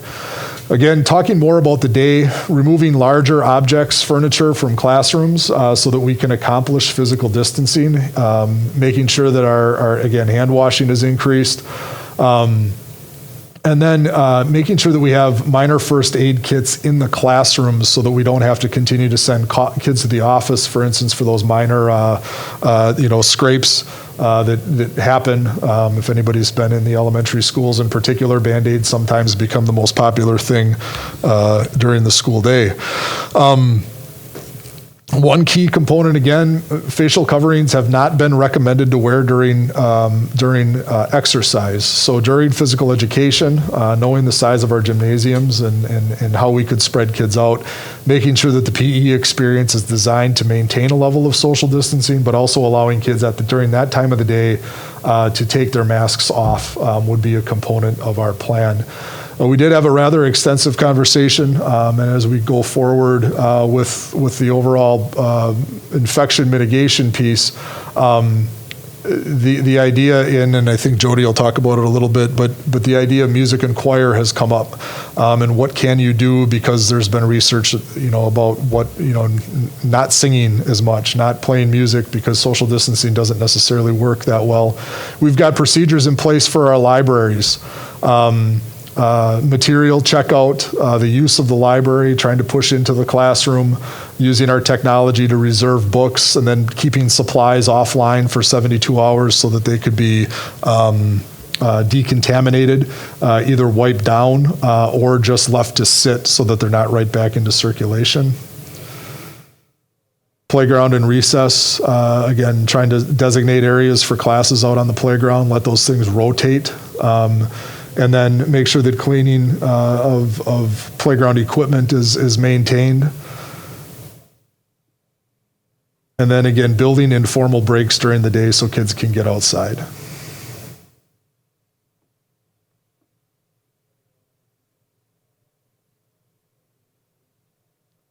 We've talked a little bit about this at the elementary level. It's similar at the secondary level when you talk about the flow in the hallway, increased hygiene, hand sanitizer, and such.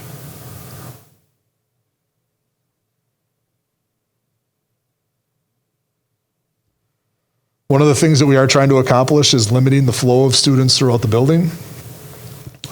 So limiting the distance that kids have to walk, if it's possible. Trying to keep kids in the same classroom for longer periods of the time. That again is part of our planning, and it'll be something I think that'll emerge more as we get further down after we get our parent feedback this second time around.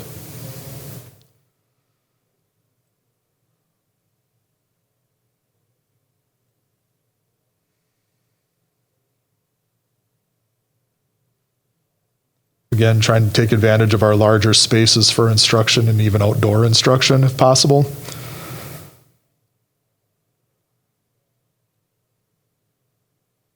And then passing period at the high school, again, as I mentioned it before, trying to maintain physical distancing as much as possible, having the cloth face covering on, staggering student dismissals to limit the number of kids in the hallway, and reminding kids just of the general traffic flow. If you've been in our schools, kids generally, if you're looking down the hallway, they're going one direction on the right, coming one direction on the left. Really working with students though who are trying to veer away from that. It's just a general trained behavior that we have in our schools. Our elementary principals felt strongly that they could work with the kids even to get them to understand that at the elementary level.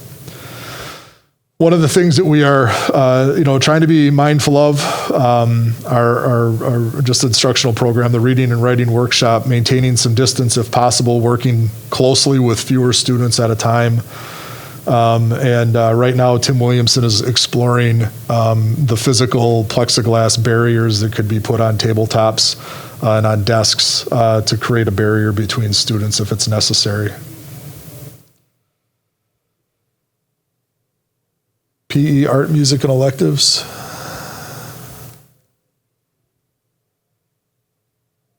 Face coverings, again, should not be worn in PE. Trying to instruct outside as much as possible. Avoiding contact sports and games and physical education.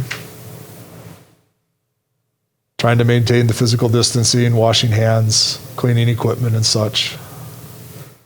In music class, limiting the sharing of musical instruments. This might be the year that the drums and the guitar become very, very popular in schools because the wind instruments, are a potential cause for spread of the virus.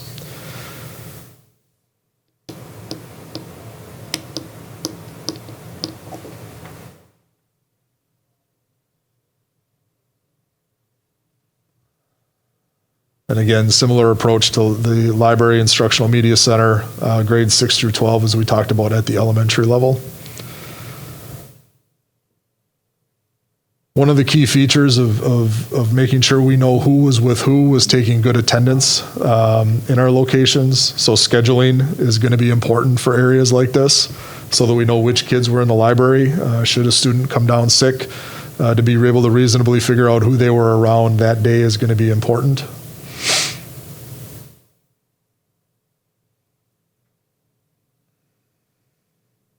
And again, more about creating time outside if possible, creating breaks in school. Just some of the areas that we're looking at, and just so that the board is aware, we have a board policy that talks about upperclassmen being able to leave campus for lunch. Do we allow upperclassmen to leave campus? Do we close the campus for lunch? Do we allow underclassmen at the high school level to go out for lunch? So some of these things are in discussion and they'll come back to you for consideration at a later date.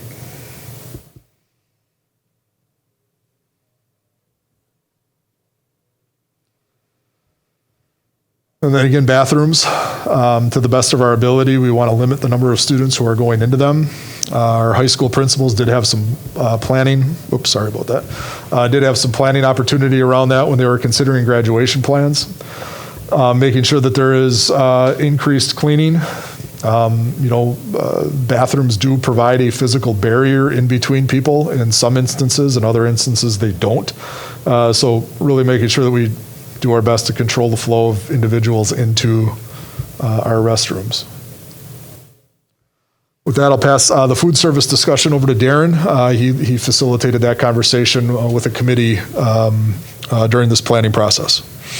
Yeah, I'll go over the guiding principles that we came up with for food service, and then we'll talk a little bit about where we are with each grade level, elementary, middle, and high school, because the footnote, which my younger eyes used to be able to read, but now I can't read it on the screen very well. But essentially what it says is every building is so different architecturally. Some have used 3 floors, higher is 1. Some schools have elevators, some don't. So it really gets down to driving down into the principal and food service and Aramark and my staff coming together with a building solution. But getting back to the guidelines, first of all, we have to keep in mind that several of our students have severe food allergies, and we'll have to monitor or develop a plan as to now it's very easy. Normally it's a specific table within a cafeteria. A school might be a no peanut zone, those types of things. But if we're putting people into classrooms and serving them there, how do we, you don't want to separate them from their class, but yet you want them separated from their class. So the district nurses are really going to help us, and it really gets down to a per person basis, how severe is the allergy, and that will really define what we do in determining the solution. When possible, we'll stagger dismissal of students to and from lunch to minimize the cross traffic and better maintain physical distancing. We'll utilize auxiliary areas in schools. Again, every school is different. They serve a different number of students. But classrooms, cafeterias, auditoriums, gym spaces, again, trying to get to that social distancing and addressing that as well as we can. Obvious one, wash hands before and after meals.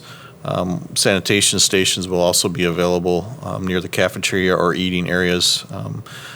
Minimizing cash transactions, and Steve's IT department and Aramark are working on scanners and ID badges for the students. So even that solution's a little different at elementary. Do you want to put them in charge of their ID badge? Maybe not. So we're working with them to come up with the best solution and working with the principals to get their feedback on that.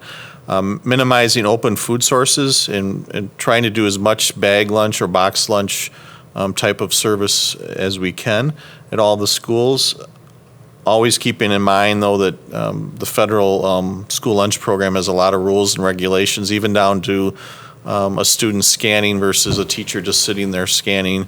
If you follow the rules to the letter of the law, it does provide some pretty annoying hurdles at times. So we will keep that in mind, though, as we continue to work forward.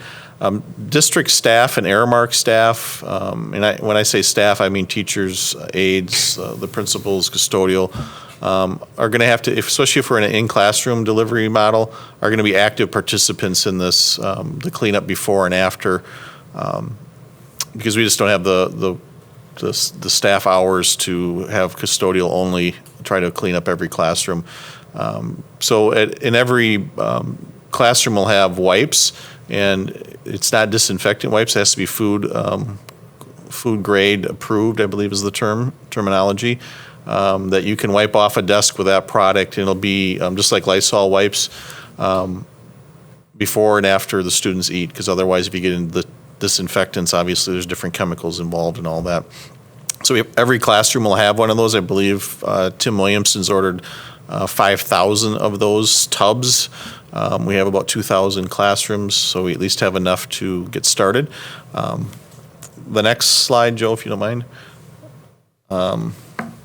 Again, utilizing larger areas, and this is primarily at the middle school and high school level. limit the number of people in a staggered approach again. This is high school verbiage here, and then the cash issue, and then the food delivery model. Again, elementary schools will probably be very much bag or box lunches. The high school, because you have to provide choices as part of the federal lunch program, so we're still kind of trying to iron that out. If we'd like to be as much bag and box as possible, but we might have to provide, rather than them scooping the lunches, the staff might scoop them, but again, we think we have a workaround.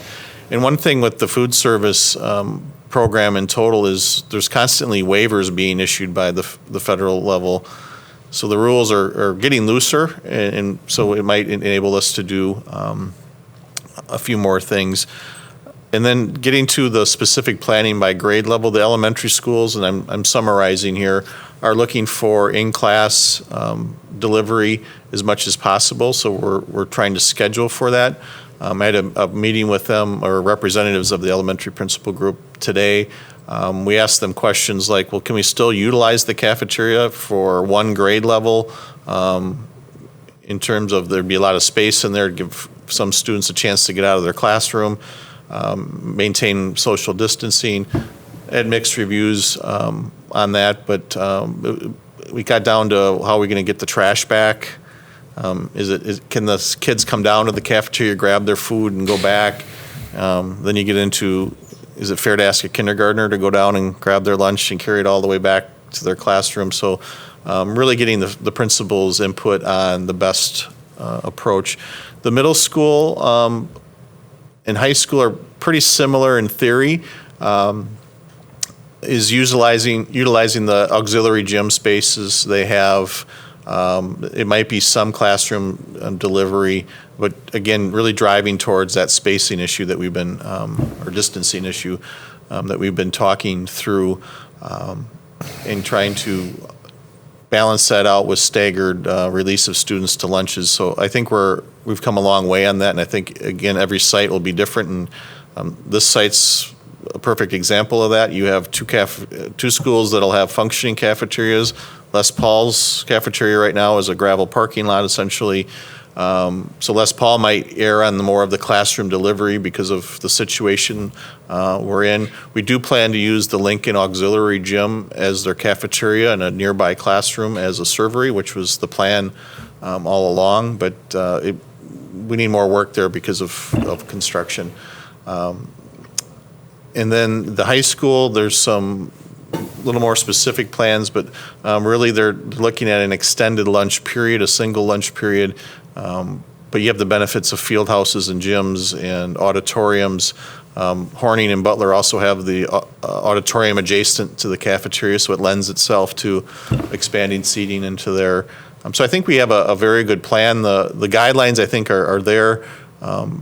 In the weeks ahead, especially after the board adopts a plan, Sherry Stack from my office and Stephanie, who's our food service director, are going to meet with every principal and really map out not only lunch but also breakfast service for the schools that applies to.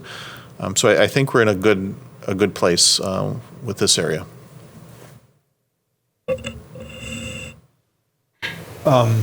We do on a day-to-day basis. I'm sorry, Mr. Bryan, if you wanted questions on food before I jump into this. I have lots of questions, but Mr. McCaffrey, I mean, I'm not just food, I got others too, but I'm going to let Mr. McCaffrey go first. We are going to be asking our staff to do a lot of extra tasks. Pat, do you have your microphone on? Monitoring. Talk to them about tasks that they may, for instance, another question I have is, say that we're short on subs. Are we going to have a para that has a substitute license cover a class, and what's that going to look like? We're adding a lot of tasks. For instance, the 50-minute lunch period, we're going to need some more people, I'm assuming, to monitor. Yeah, because 20 minutes. Yeah. 5 minutes of either extreme supervision or and we're spreading the kids out, on top of that. I was just wondering if anybody has discussed with the staff or, mentioned to them, the teachers maybe helping out with cleaning up lunch in the classroom if we go with the cohort model. I'll tell you what I was told by the principals. I can't promise you they've talked to every single staff member in their building, but the elementary for sure has been talking about the desire for in-class lunch service, and they have communicated with staff that there's no way around it. Now, whether it's a teacher or an aide or the principal has yet to be determined. So I would say that the elementary level is aware of it. In the middle school, I got that impression as well, that because they started out, the auditorium, and now I feel in my more recent conversations that they're gravitating more towards a classroom delivery model.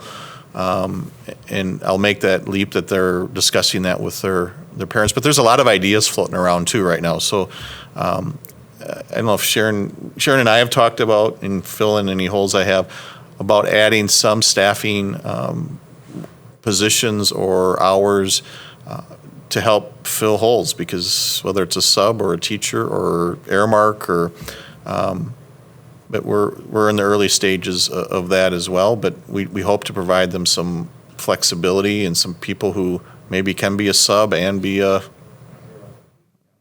scanner in the food service line, kind of a all-inclusive.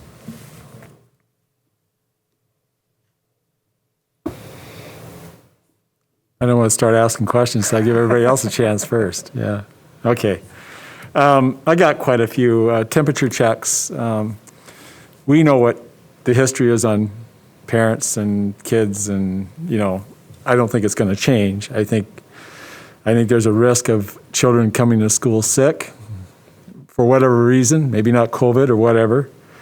So if we're going to do temperature checks, I think we're going to have to include a temperature check at the end of the day, when we might get a more realistic number of how a kid is really doing. And we're also going to have to control medication relative to kids aren't allowed to self-medicate without a permission slip. It has to be part of our rules. And it has to be part of the student handbook or whatever. We got to make sure that doesn't happen, that kids self-medicate to keep their temperatures down without us knowing it.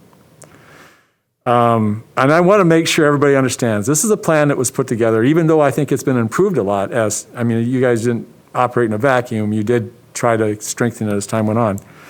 This is a plan that was put together with clear direction. I felt strongly about it a week ago of 5 days school week, and I think all of us felt strongly about that. And that's what makes the social distancing aspect of this plan not work for me. The language is way too weak, but it's too weak because you're constrained by a 5-day week, I believe. And a lot of the plans out there right now that people are reconsidering and shifting back to is not a 5-day week. And it gets back to the social distancing plan. That gets to Mr. McCaffrey's point about what we're asking of staff. I don't think what we're asking of staff in this plan is realistic. It's going to be stressful enough for them. To turn them into a cleaning crew on top of that is, I think, grossly unfair. And either we hire more people to clean or we go to some sort of hybrid model for the short term. Again, this plan was put together with the idea that we'd be doing 5 days a week. Sharon, she knows I was like swearing, we're going to do 5 days, we're going to do 5 days. Well, that's changed in the last 2 weeks. Mask at PE and recess, I understand there's probably circumstances where that would be okay, but it's also okay to wear a mask. And we have to get that discipline across to our parents, our children. If you can run a marathon or if you can march in the desert with mask on, you can do PE with a mask on. Now, again, there's exceptions that we could probably accommodate. Those are the areas of the point. Like I said, I think we need to look at the latest data on children and infection. The study out of South Korea is pretty comprehensive. We need to be very careful with those 10 and older, which means from 4th grade, 5th grade, all the way up through our middle school, secondary levels. We should consider them infectors. not only of our staff, but of their families if they go home and they get infected and they affect families. I understand from parents' perspective that when you look at the lower grades, K through 3, it's going to be very challenging for them if we don't put them in a 5-day program. I think we can accommodate that and still achieve social distancing, but we might have to move some kids around, grade levels around. So when I look at everything that we have here, it's based on a 5-day plan, which we all agreed. I think we all believed we had, that was the survey. That survey was back in June.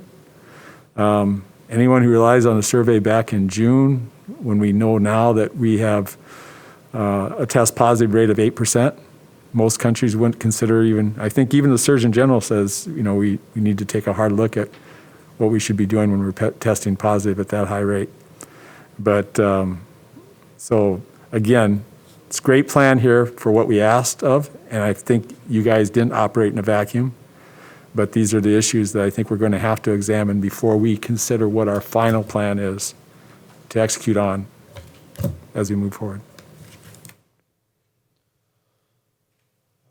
A component that we have looked at is distributing medications in schools. So we currently distribute medication to students in school. Our nurses provide us with the information that they'll pass out at some schools on a low end at the elementary level 2 to the high end of 15 at each elementary school.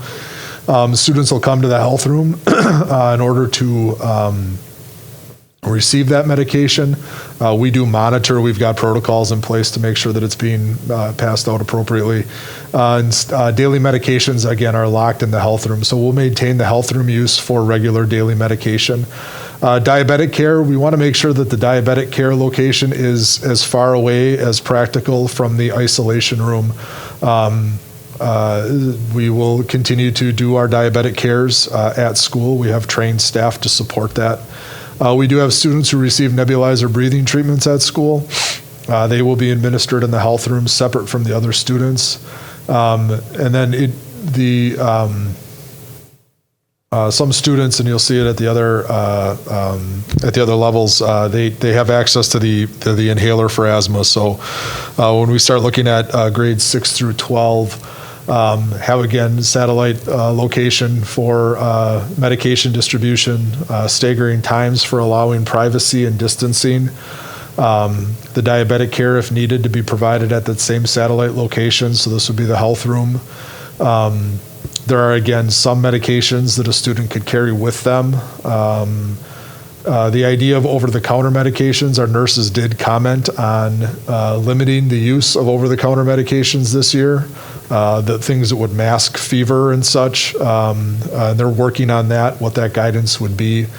And then emergency medications will be accessible outside of the isolation room. So, EpiPens, albuterol inhalers and such, will have that in a separate location, obviously, than the isolation room. And then at dismissal time, Mr. O'Brien, we took note of the idea of taking temperatures at the end of the day, but making, again, sure that cloth face coverings are worn. The dismissal times, from the classroom are staggered, that we're exiting the building at multiple points. And that at the elementary level, we're looking at making sure that adults are present to help young students walk to vehicles. So if we are dismissing at the rear of the building, we're not just letting the 4K kids, for instance, walk around the school and fend for themselves, but we would have an adult assist with that. All right, we've made it to the learning scenario. I'll take any questions on medication if there are any. And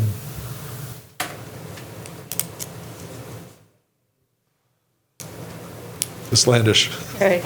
Just one question, Mr. Cook. One of the other big wild cards in this whole equation is testing and quarantining and all that.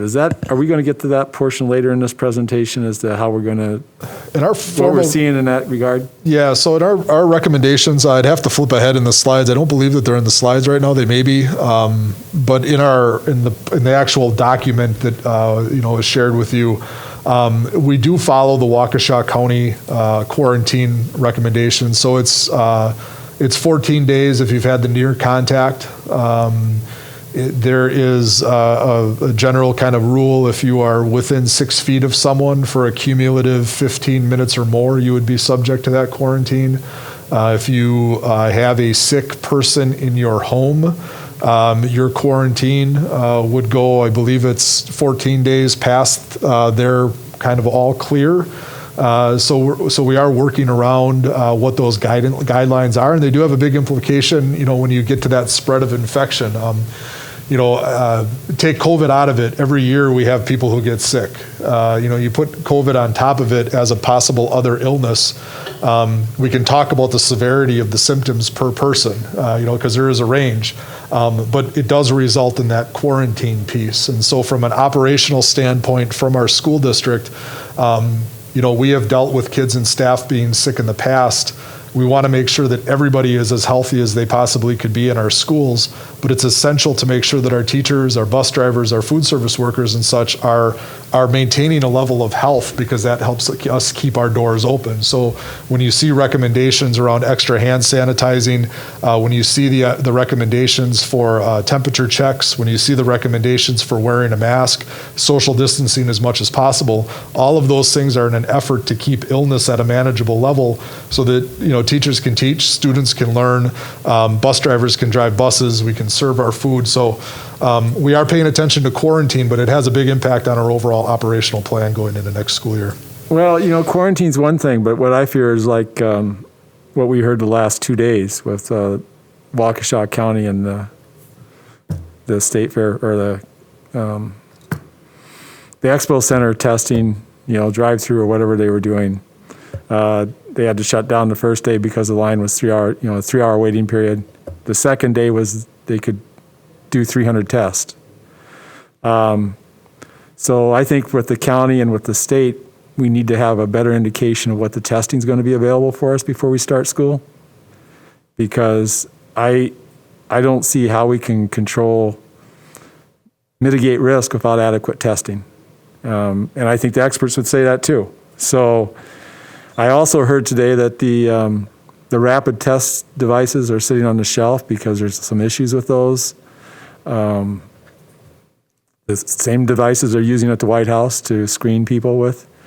So, if we had those types of devices available in Waukesha County, and we could monitor that, make sure that people are going to get tested. The other part is with HIPAA, how do we know who's going to go get tested? And so we're going to have rules and guidelines for that in order to make this work, I would believe. Yeah, and we haven't done that yet. I don't see it quite in. Yeah, and just an aside, I have had a conversation with a person who runs, this is in the Atlanta area, they run about 30 health clinics down in the Atlanta area, and they are looking in that state, in that area, amongst private schools and colleges, the idea of doing that rapid on-site testing. I have a phone call with the gentleman next week to see, what that actually looks like on a day-to-day basis, and is that something then that could come to Wisconsin, Waukesha County School District of Waukesha, whatever it could be. So we are looking at that. I don't know a whole lot about it. I don't know how practical it is, but it's an avenue that we are investigating right now. Yeah, my understanding, the problems with the device are in the process and procedure, and there's some safety risk I haven't heard the whole story, but sounds like it's something they can correct. And but anyway, the county and the state have to step up to provide testing for the schools if we're going to go back to school in this infectious environment. Otherwise, there's no way we can defend ourselves. I agree with you. And the start of the school year is going to be extremely important, but to tease out the difference between influenza and COVID when the end of October, beginning of November come around, that'll be absolutely essential at that time. Are we dealing with the flu or are we dealing with COVID? As the school year goes forward, the beginning of the year presents a certain number of challenges. Maintaining our doors open down the road, presents other challenges for us as well. Okay. All right, want to acknowledge our survey results from June to say that this was very valuable input from teachers and students around what the virtual learning experience should and could look like. So Virtual learning, just in general, I want to tell you that Appendix 1 is in the back of your narrative document, so it is about 5 or 6 page document on really specifics around what a virtual learning structure of a day could look like. The things I want to point out to you that were relevant for students in particular is that they really wanted to see more consistency and more connection with teachers. If you recall, in the spring, we were somewhat loose in our expectation that from 9 to 11, teachers would have office hours, and then we really allowed teacher autonomy to schedule sort of live sessions and support groups whenever they thought worked best for students. Now what we're hearing and what we want to do better at is we want to ensure 3 things in the virtual learning environment. We want to ensure that we have equitable opportunities for learning for all students, that we ensure developmentally appropriate learning in a virtual learning environment, and that through our virtual learning platforms, that we can guarantee fidelity to a guaranteed and viable curriculum through our instruction and assessment practices online.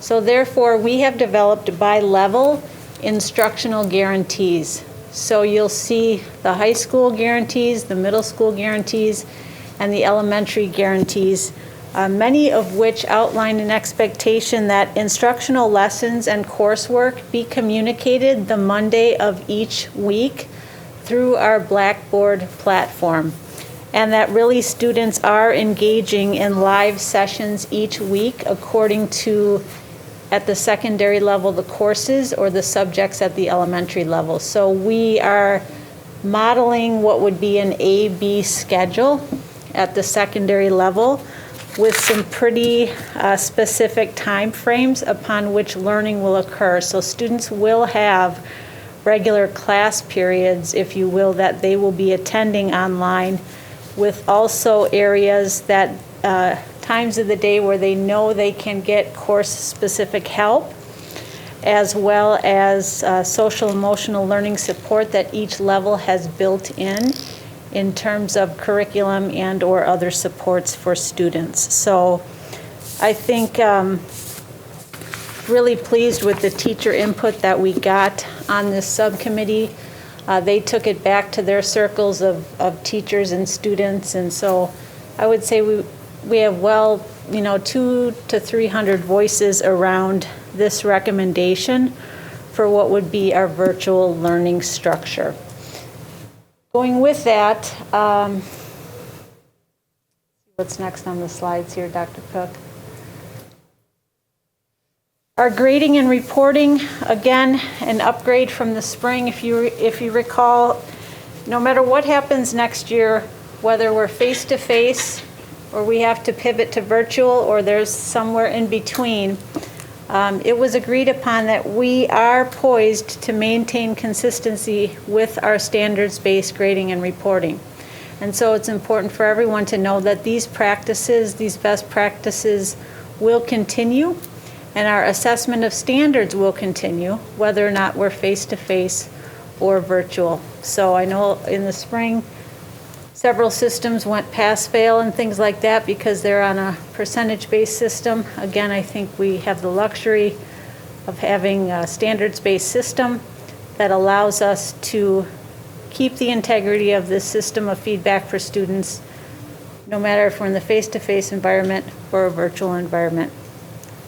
With that said, our learning management system has been Blackboard, and it was agreed upon that this will be the agreed upon learning hub or the launch pad for our K-12 system. So our secondary teachers this spring already knew that that was going to be their launch pad for this year no matter what, but the elementary teachers really have jumped on board with consistency purposes and said, well, if they're going to use this at the secondary level, we should get on board with having parents and students be comfortable using this as a way to access curriculum, learning targets, assignments, schedules, etc. So we will use Google Classroom as still a workflow, but really parents should only be seeing two places to log in now. Blackboard, as here I can log in, I see each of my students and what their courses are, all in a one-stop shop. The students will still use Google Classroom for work submission, but you should not see all these other ancillary programs or logins because we're trying to consolidate it all in one place for a student and a parent. So this will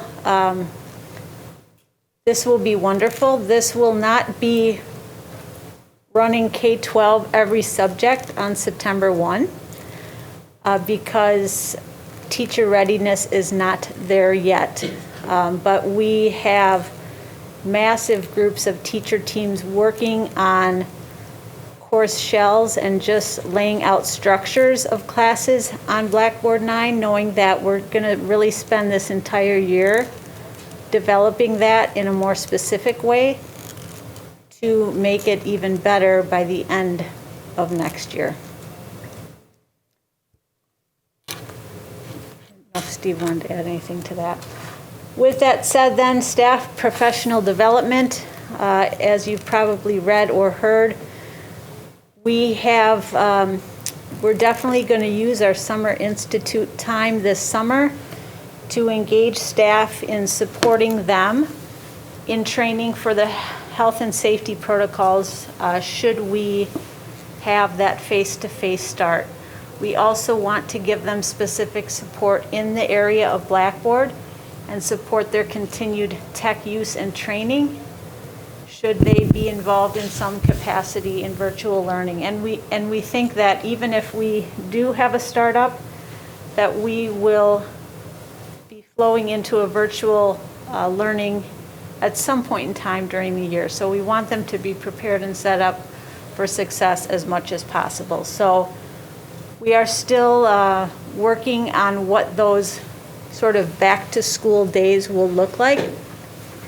And it really, I think, will be dependent on what type of model we end up with how we personalize what teachers need the most to make their startup successful. So those are kind of the 4 high leverage areas with our learning management system, our grading, our virtual learning structure, and just some of the ways that we want to support our staff as they come back to teach in these different environments.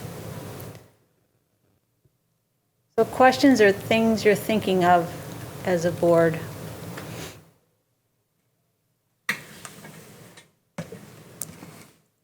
Committee members, any questions for Ms. Landish on this? Mr. Dietz.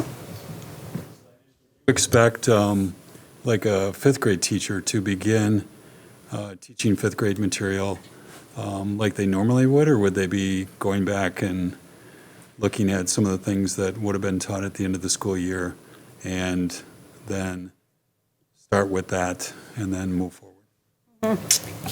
I think more than ever, our collaboration vertically with grade levels is going to be very important.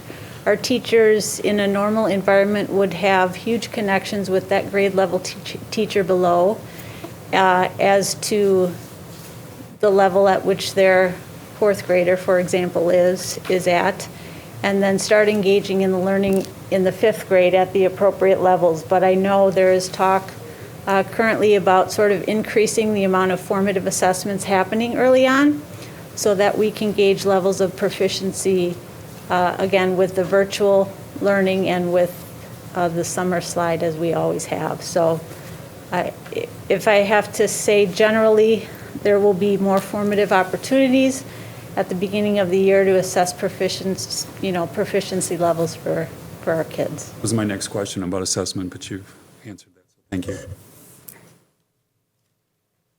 So, what I heard there was a sense of realism is that, we wouldn't be able to launch this day one at full capacity because we have training, we have development.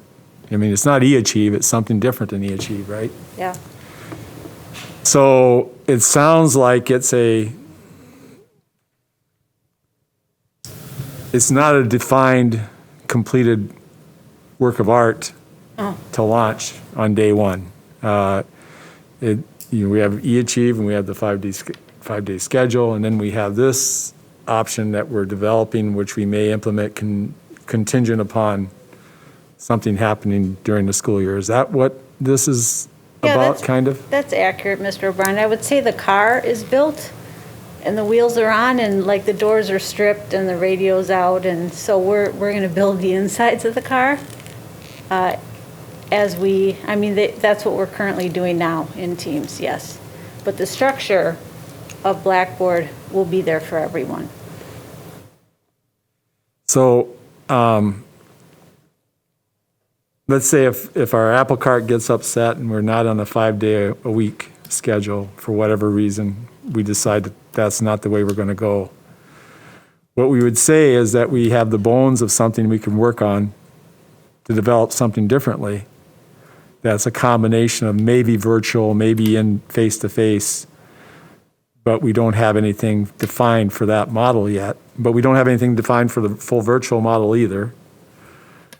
So in any case, we have to develop some sort of skeleton that we can develop the flesh around and build it into. Is that correct? Yeah, I mean, currently our elementary teachers, for example, Mr. O'Brien, have really minimal experience with Blackboard. I mean, I have probably, if I look in the system, I might have 12 to 20 teacher teams across our system, maybe more. I don't know, Steve, if you've been in there or not, and you can pipe in. You know, 20%. How many? Like 20% of them, maybe. Yeah, so maybe 20% of our teachers currently are operating, right? My 5th grade team at Hillcrest already has a Blackboard shell. If you go in by teacher, it says literacy, math, the lessons, the units, they're all on there, it's built. So what we're trying to do now is take that 5th grade shell at Hillcrest and build it out and share it for like every 5th grade teacher across the system. So that's like our work right now. So this is another important question, I guess, and I'm glad you brought it up that way because it defines the difference by grade level, right? So, and I think parent needs or wants, I don't know how we'd define it, is certainly I think having a 5-day schedule for the elementary kids, especially when we're trying to do reading. We don't want to set reading back for these kids. It's critical in K through 3. That may not be a good place for a virtual model day one. It may be better to try and do a 5-day plan for those grade levels. It'd make it easier for us to do a stronger plan for the other grade levels because they're already better suited for that situation than our elementary staff would be. And I think maybe even considering that those kids are not supposed to be as infectious, there's really not enough data on that yet, but that's the current point, that maybe some sort of hybrid model could encounter that and be implementable.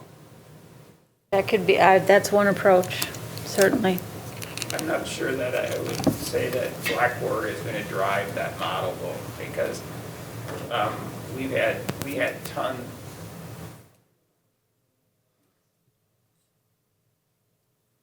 We had a lot of content in the spring. I mean, we have content everywhere. This purpose is basically just to consolidate that content into a centralized spot so it's easier for parents to manage, basically. This is totally about families being able to manage their students' education when they're in the virtual model. That's exactly what this is about. Our feedback on the surveys consistently said, we've got too many places to go to. We've got too many logins. We can't figure this out. So this totally is driving us to simplify that so parents can figure out where to go. And they have a one-stop shop for all their kids and they could work their way through it. So it's less about the content and more about the organization of that content is basically the way I would say it. So you're saying that's an across-the-board problem, regardless of grade level? That's been a systematic problem for us for a while. It just was heightened and the clarity to the staff became very heightened during this crisis because there was so much more activity going on and so much more involvement by the families, which they didn't need to do before. Most of that was being handled by the staff. Now, when the families were required to sort of manage their students' education, it was clear to our staff that, oh my gosh, these families don't know how to navigate all these different systems that we navigate, so we need to make it simpler for them.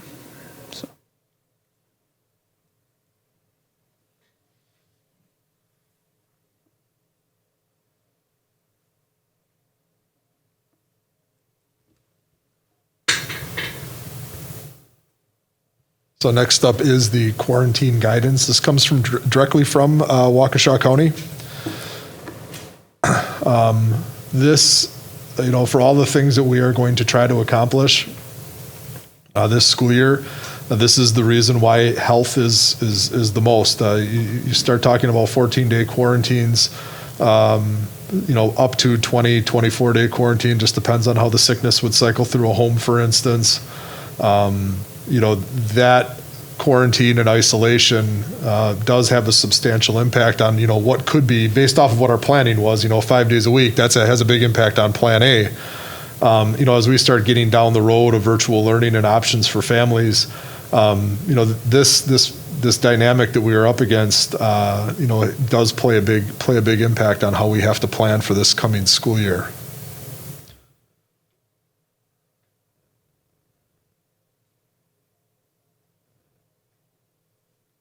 Chance to look at that. You can see in blue there, cumulative 15 minutes or more.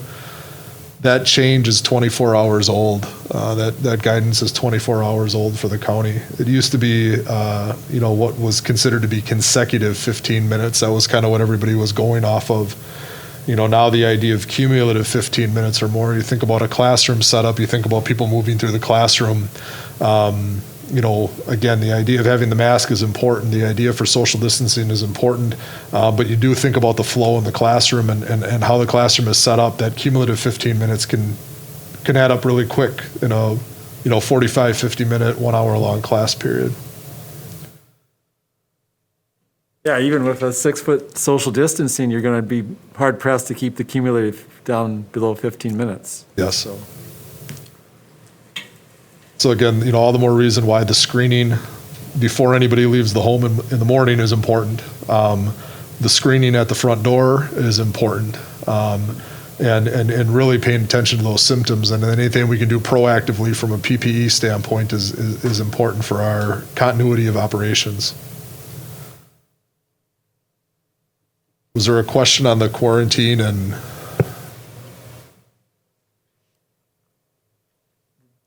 Yes, I have a couple, actually. And I was trying to scan this, forgive me if it's already in here, and I just haven't had a chance to thoroughly look at it yet. So if we have a staff member who is considered, they need to be quarantined, all their children who are district students would then need to be quarantined, is that correct? No, their own family members, because they're within that household. So that would depend on what isolation you could do in your home. Okay. If you were thinking of a home where there was a master bedroom and a master bath, person is found to be ill and they spend their quarantine period in that room away from their family.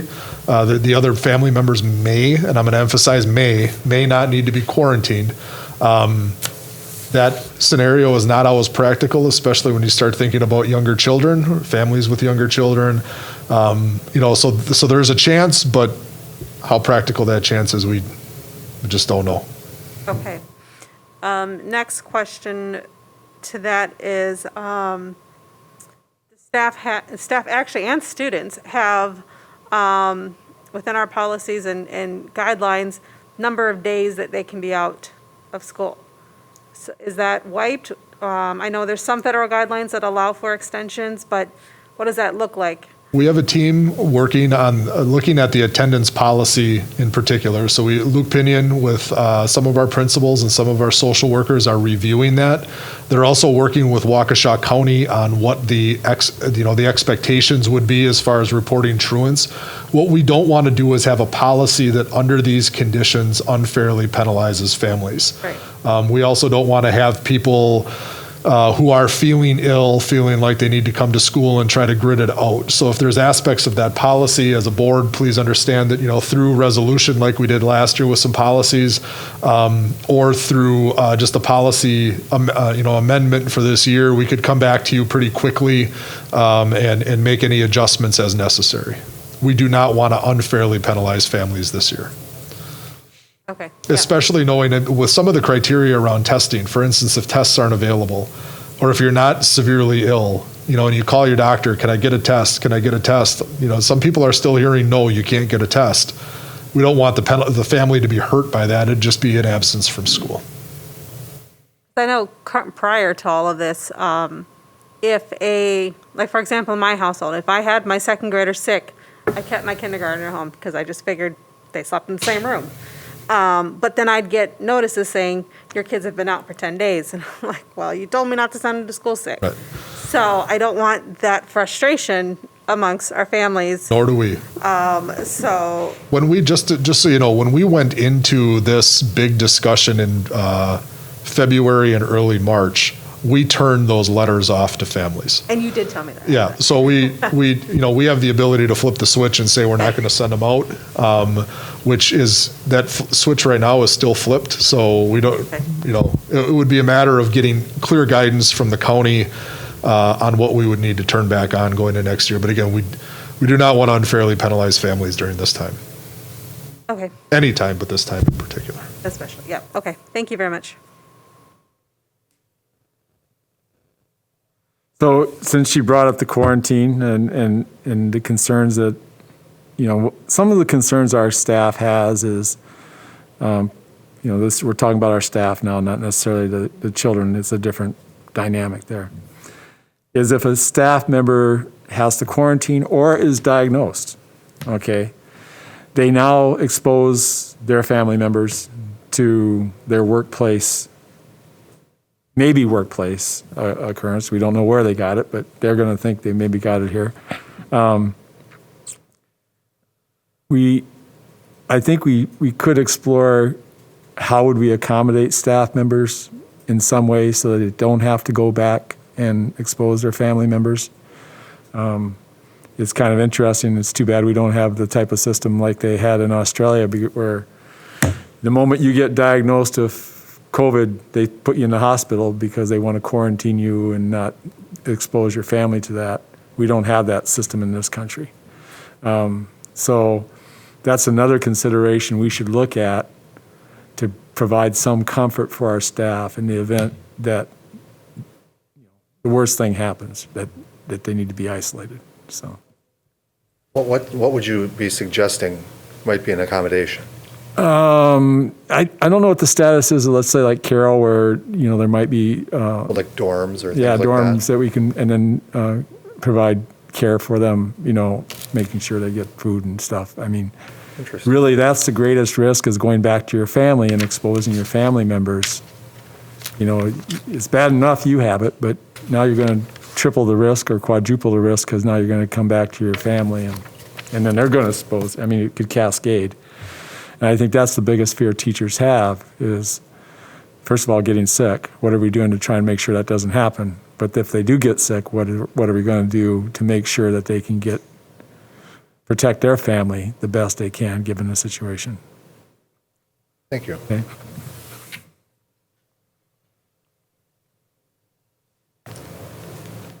Just so you know, we are not going to ask anybody to memorize a 55-slide presentation. This does get, we do have these, almost all of our recommendations broken into what's going to turn into a kind of a two-pager, so that people can see what it is that we're doing. So these two charts that I just projected, they summarize everything that we've talked about from a mitigation effort into just a quick reference guide for people. And with that, I will pass it along to Mrs. Thiede. on employee relations.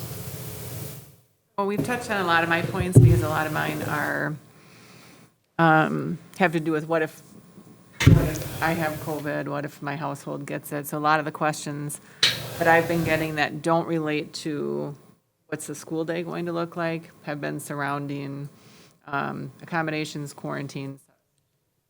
And most of that guidance is set forth for us through the CDC, Department of Labor.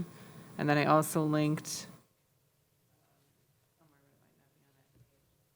the quarantine guidelines as well. So what do I do if I have COVID? You get your test and you follow what they tell you to do, which is the slide that we saw before with the quarantine dates and how long you're out, similar to return to work. There's all of that protocol is right on the website with CDC. In addition, you get your test and it's positive, they also give you your earliest return to work date. We would flow all this through Lindholm. So we don't want at 6:30 in the morning, different building secretaries getting phone calls saying, I don't know if I should come in. Have that all coming through my office and the benefit office to make sure that we're streamlining. The other pieces, which are what if I have a serious health condition? All of those things are all case by case. So they need to email Kay Oldenburg, our benefits coordinator, and then we basically start an interactive process with the FMLA paperwork to find out, what is the condition and what needs to be done? How can we assist? We've already started that process, back in March with people who've been working and then are interacting right now as well. And the other one, substitutes, is the other big one, which we've also hinted on here as well. So we're looking to increase our substitute pool. We're hoping, right now our surveys are showing that a lot of our subs either don't want to come or they're at least waiting for September to see what happens. And we're hoping that if we maybe can add some building or district subs, a more full-time position, we might be able to entice or recruit maybe college graduates who haven't been able to get a job in their area just due to the pandemic, and so they might be interested in something like that. So that's one thing we'll look into. In addition, we have a committee working on just brainstorming, what will we do when we don't have enough subs? That happens to us, as you saw in the data I provided a week or two ago. That happens to us, and some months are worse than others, so we just know that's going to be a reoccurring.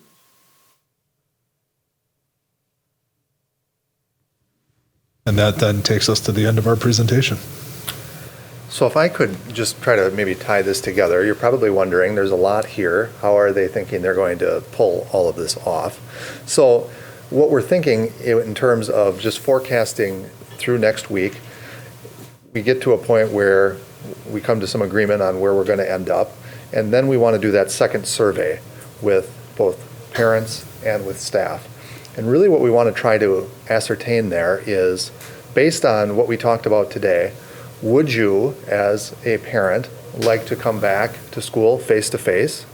Would you like to come back in a virtual mode with a teacher? Because we're getting that feedback, as you've been seeing those emails too.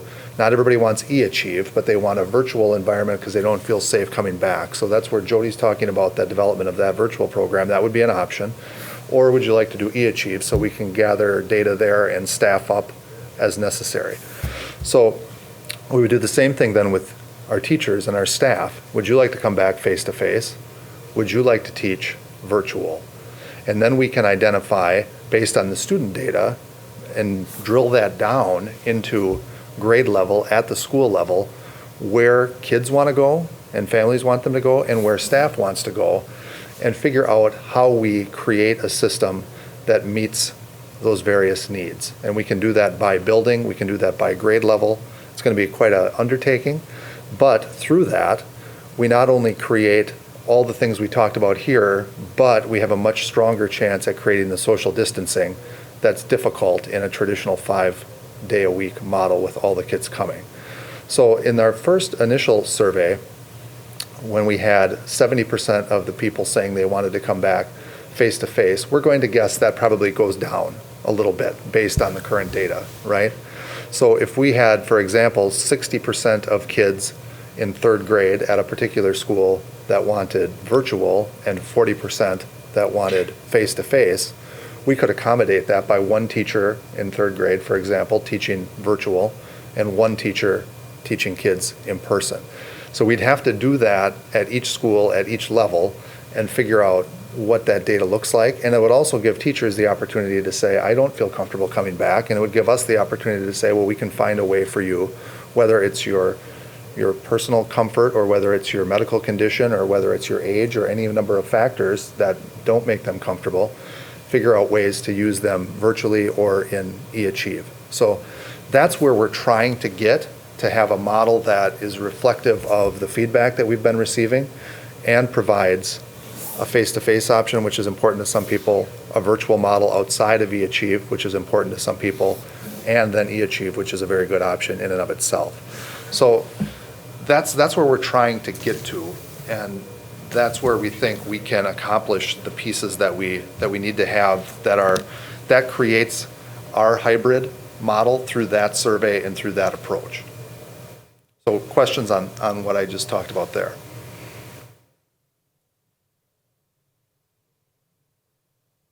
Mr. Dietz. We're hopeful to have the survey. We're going to work on the questions next week. We found a nice model from Waukesha that we can use as a template. And we were hopeful to send it out probably on Friday the 31st is what we were thinking. So if the board approves this myriad of ideas on the 30th with some of the suggestions that we can certainly work through after today's meeting and on Tuesday, we would send it out and then we would go through it. We have another reopening committee meeting scheduled for August 6th, I believe it is. That's a Thursday. We would have it due sometime in that week of the first week of August. And we would have that data then for the reopening committee as well as for the board to come back if we were to follow through with that process I talked about in the intro to approve a final model, if you will, if it's not that model. Or let's say by then the cases are completely skyrocketed and we say we've got to go full virtual. Maybe that's the case by August 12th. Your guess is as good as mine, right? But overall, we would have that data to share not only with the reopening committee, but with the board to help you in your decision making as well. Thank you. I don't know who to direct this to, forgive me. Sure. Do we have plans at all to showcase eAchieve so that folks know what it is, like accurately know what it is? Is that a plan? Yeah, so Darren and I and Jody and I. So Jody and I have been meeting with Jason Smith on a weekly basis to help him do his planning, principal of eAchieve, going into this year. It's his first startup, and it's under very unique circumstances. Darren and I did meet with him and Chris Schulteis to talk about what is their marketing plan. And then really working towards additional marketing of eAchieve going into the summer. So yes, we are doing that, and we're doing that both locally with our own families, and we'll be doing that across the state with other families as well.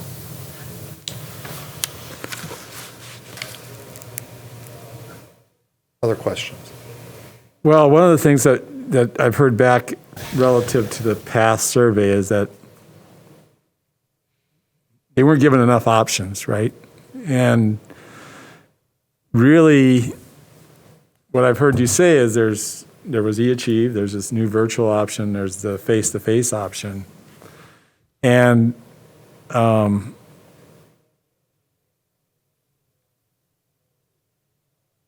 two of those three, I know they don't want too much. I mean, the people who are complaining about not getting enough options.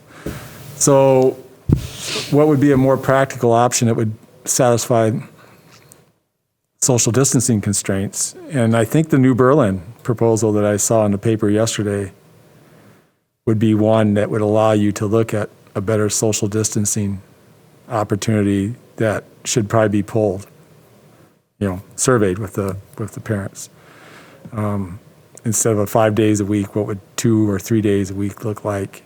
And how would that assist in your social distancing plan? Now, if it doesn't help with social distancing, it's not worth surveying, but I'm pretty sure it does help because you're only taking half the number of students in, let's say, the secondary level, right?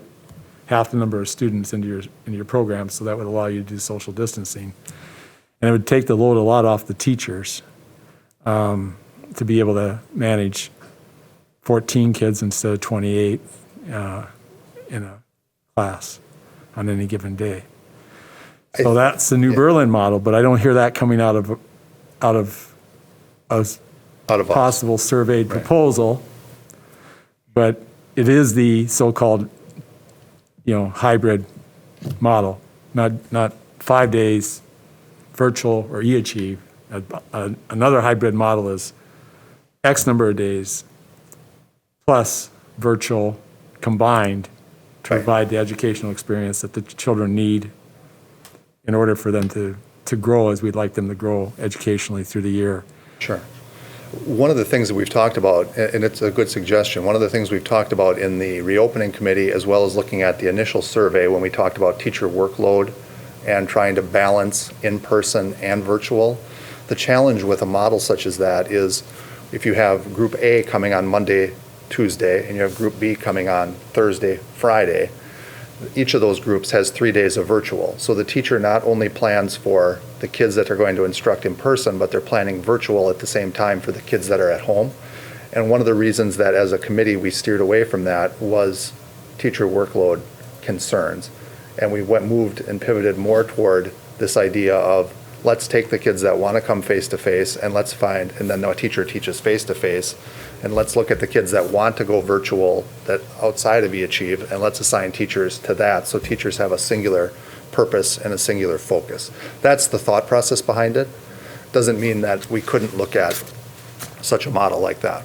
I agree. If we were looking at that model, the teacher workload would be the negative. That's not the model I would think that we'd try. I would do a normal educational program 4 days a week, but 2 of those days he or she would be dealing with half the students, and then the other 2 days, the other half of the students, but they're all receiving the same content, so you don't have to do duplicate lesson plans. So in that case, that's why I've asked the question about the streaming capability, would be able to stream the classroom so that the students could still attend class, but they'd be attending from home 2 days a week. Oh, that's the model. And then the 5th day would be also face-to-face, but as needed, conferring with the educator, being able to come and confer with that educator on that 5th day. Any of those groups of students, all of them could come and confer, obviously. Only the ones that would want to come and confer would come. So that was the model I was considering because I recognized the staff workload was really pushing back against, rightfully so, having to run 2 different educational programs. It just wasn't practical. But if you could stream the classroom, and we at Waukesha are fortunate that we've had our taxpayers support such a outstanding streaming infrastructure, but I don't know if it's that outstanding. That's something we'd have to study whether we could do that. I think Mr. Schloman can talk to that. Yeah, I can. The infrastructure, the network infrastructure would handle it just fine. Where we're going to run into issues is the actual endpoint. So the cameras and the audio systems. I was just in Madison today at MATC touring one of their facilities to look at some of the stuff that they've got set up, and it's quite extensive but quite expensive. So that's where we run into problem. The network will handle it. Actually, it'll handle it much better than we were in the spring when most people were working out of their homes.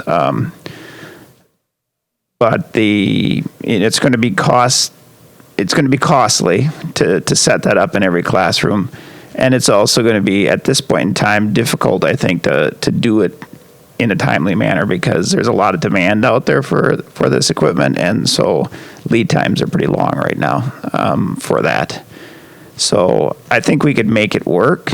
One of the things that we were looking at in this other model that we were looking at, though, was we were hoping that if we had 30% of the kids or 40% of the kids that did opt for the full virtual or families, that you would achieve your social distancing guidelines just by doing that, because now you've taken 40% of the kids out of your classroom and now you've done your social distancing.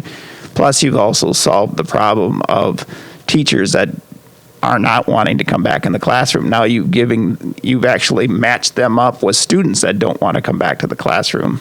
And now you paired up like things there. So that was one of the, when this came up, I was like, wow, that fits nicely because you're solving two problems there and possibly eliminating the need to put in a lot of extra infrastructure investment in hardware and things to actually broadcast to two locations. So that's just my opinion. We could do it.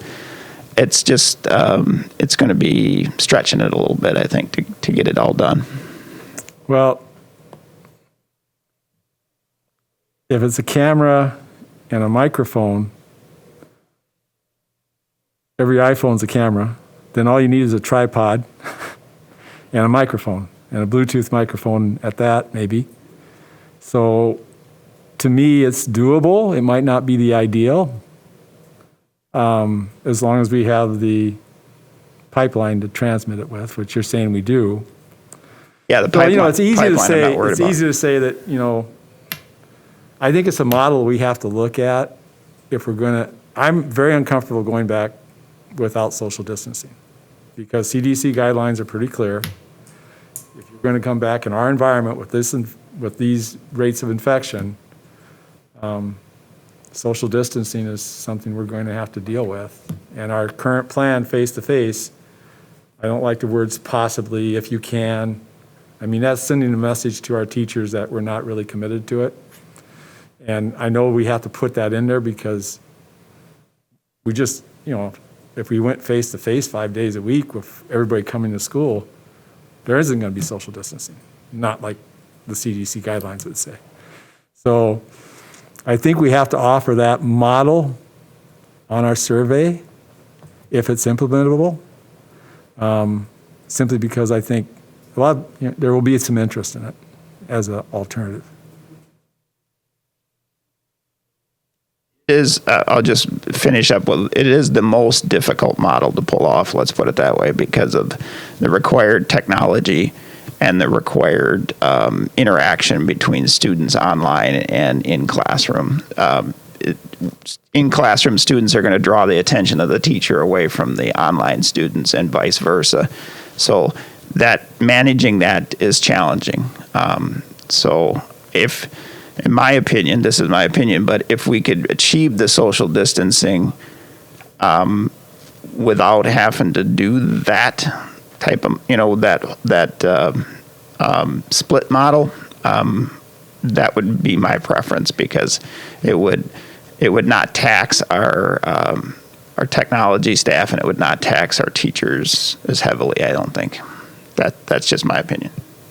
The other thing to be cognizant of is even in the initial survey, we had 71% of parents that said they wanted to come back, which means that nearly 30% were going toward some other option.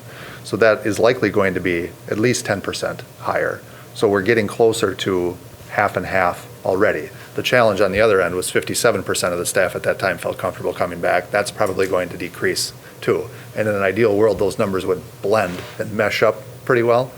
But even if they don't, we could, even if we got to 40% of kids not coming back, we're going to get nearly to that 50-50 point, which gets us in a much better place. And when we remove, as Dr. Cook talked about, we remove the unnecessary furniture, we create those spaces more widely within classrooms, then the key is just making sure we have enough staff that would want to come back and teach. So we can definitely continue this dialogue, and we will continue to look at, this is Ms. Landish's model. It's a tremendous model. And we'll continue to look at other models and figure out what we think fits the school district of Waukesha the best. And we'll have another opportunity to do this in just a few short days on Tuesday with the full board. So It's been a great test run for us, and we really appreciate your thoughtful comments and questions. Any other questions? I had another one came up here because we mentioned the parents said they want more choices. They didn't, based off of our first survey. So, and I'm sure all of us have been getting these, but there was one call that I got in particular. The family choices to an elementary school. They don't feel safe to return. So they're looking at the option of either the virtual or eAchieve. Well, their concern is that they're going to lose their choice spot. Is that accurate? Yeah, so we so that under normal circumstances that would be accurate. If you choice to a school and you moved on, I talked with Stephanie Peterson in our enrollment office. She approached me with the idea of allowing students. So if eAchieve, for instance, is the choice, allowing kids to go to eAchieve, but maintaining their enrollment, if you will, in that school that they were at last school year, so that we wouldn't be running into issues of eligibility, that people wouldn't lose seats, that they wouldn't lose their placements and programs and such. So we want to create a plan that doesn't create barriers for families, that allows them to make the best choice for their children. And this was a simple adjustment for us to make going into next year. So the choice locations would be held still? Correct. If I was a student and I was at STEM last year, but my parents were concerned about the environment and wanted me to go to eAchieve, I still would progress with my class at STEM. I'd go from 7th to 8th grade for the following school year, and I'd have my return seat available. Following up to that, are all other enrollment procedures going to stay the same, like 4K? Are those families still going to need to be selecting 8 different locations for a lottery to get their little one into? Those lotteries were already run, so we are going to wait lists. And as we do in a normal year, we're looking at where are kids going, what seats have they accepted, and if they've already accepted a placement, we go to the next. So that same process is happening right now this summer.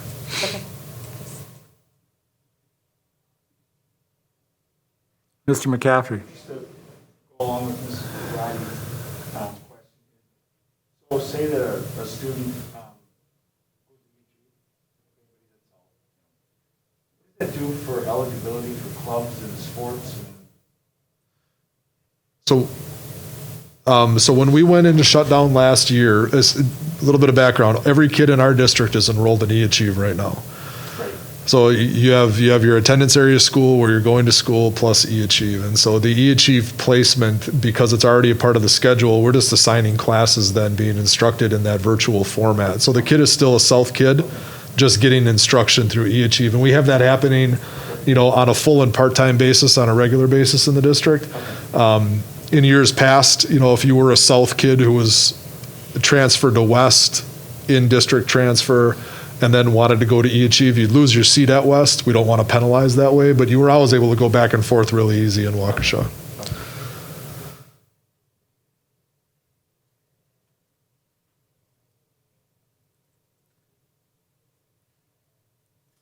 Well, it sounds like this is a great launching point for our work session and for the pre-session that Mr. Como plans to have. I think we're still going ahead with that, right, on prior to the work session that people can... Yes. So we're going to have from 5:30 to 7 the opportunity for a WebEx virtual comment section, because the feedback has been that some people aren't comfortable coming to an in-person meeting, so that'll allow us to have online feedback. We thought we would probably limit it to 2 minutes instead of the traditional 3, just so that we could get more people through the process. And certainly, Mr. Como can dictate that as he wishes. That was our discussion today. So, I think we all appreciate all the hard work that's gone into this plan. I know everybody here is very dedicated. We want the best for our community and our staff. Data came out yesterday in Israel where they went back to school and, skyrocketed up. It does no good for us to go back to school with a plan that fails. So, and to me, failure is people getting sick and the impacts of that that we don't know yet. Right. So we still got a lot of work to do to come up with a plan that somehow will get us to where we want to be. This is more than a first step, okay? Yeah, we'd just like to really recognize the reopening committee. There's a lot of great people on that committee, including parents and staff members, principals, cabinet members. Those people put in a lot of time and a lot of subgroup time underneath that, and really have dedicated themselves to making us get to this point. So they deserve a tremendous amount of credit, as well as Mr. Montijo for his service. Mr. Dietz? Getting the information that was Mike's not on. Well, one of the things that we're going to do, Mr. Dietz, is tomorrow we are going to do one of my videos where I'm going to talk about this session and the work that we're doing. We'll share the link to this document and we'll put that in the Facebook post. We will, as part of the Connect, the entire staff gets that information as well. So people will be able to access this presentation, and we'll then also, as Dr. Cook mentioned, we're working on a 1 to 2 pager that's kind of a summary of all of this, because even this presentation or our traditional plan are quite lengthy documents. So we'll hope to have that ready as well, so we can share that so people can get a high-level overview of the pieces. And then the other thing that Mrs. Thede mentioned is we also have that public comment website, or email address, I should say, where we'll be able to then collect a number of different ideas and resources, and then we will find a way, either through your board docs or through some kind of a binder, to share all that information with you too for your perusal. So we will be able to get this out pretty widely, we think, through to various stakeholders starting tomorrow. very good. Thank you very much. Thank you. So in all this, I mean, if we can summarize for our Friday packet, the things you guys have heard from this as far as questions, ideas, thoughts that you might be going ahead and fleshing out and exploring, you know, the testing, what happens if teachers get sick, you know, social distancing. I know we're working on options. I know we now know we're going to do another survey. You know, there's a whole bunch of stuff, but we've asked a lot of questions tonight. That was really the purpose of this, was to ask questions in order to prepare for the work session. And I'm sure we'll get more questions from concerned citizens if they were watching tonight, which I know there's quite a few of them are. And I'm sure there's something that we've said tonight that they didn't enjoy hearing, but, you know, we're doing our best. I mean, we really are, so. For sure. With that, if there's nothing else from my committee members, we'll adjourn the meeting. Thank you very much. Thank you.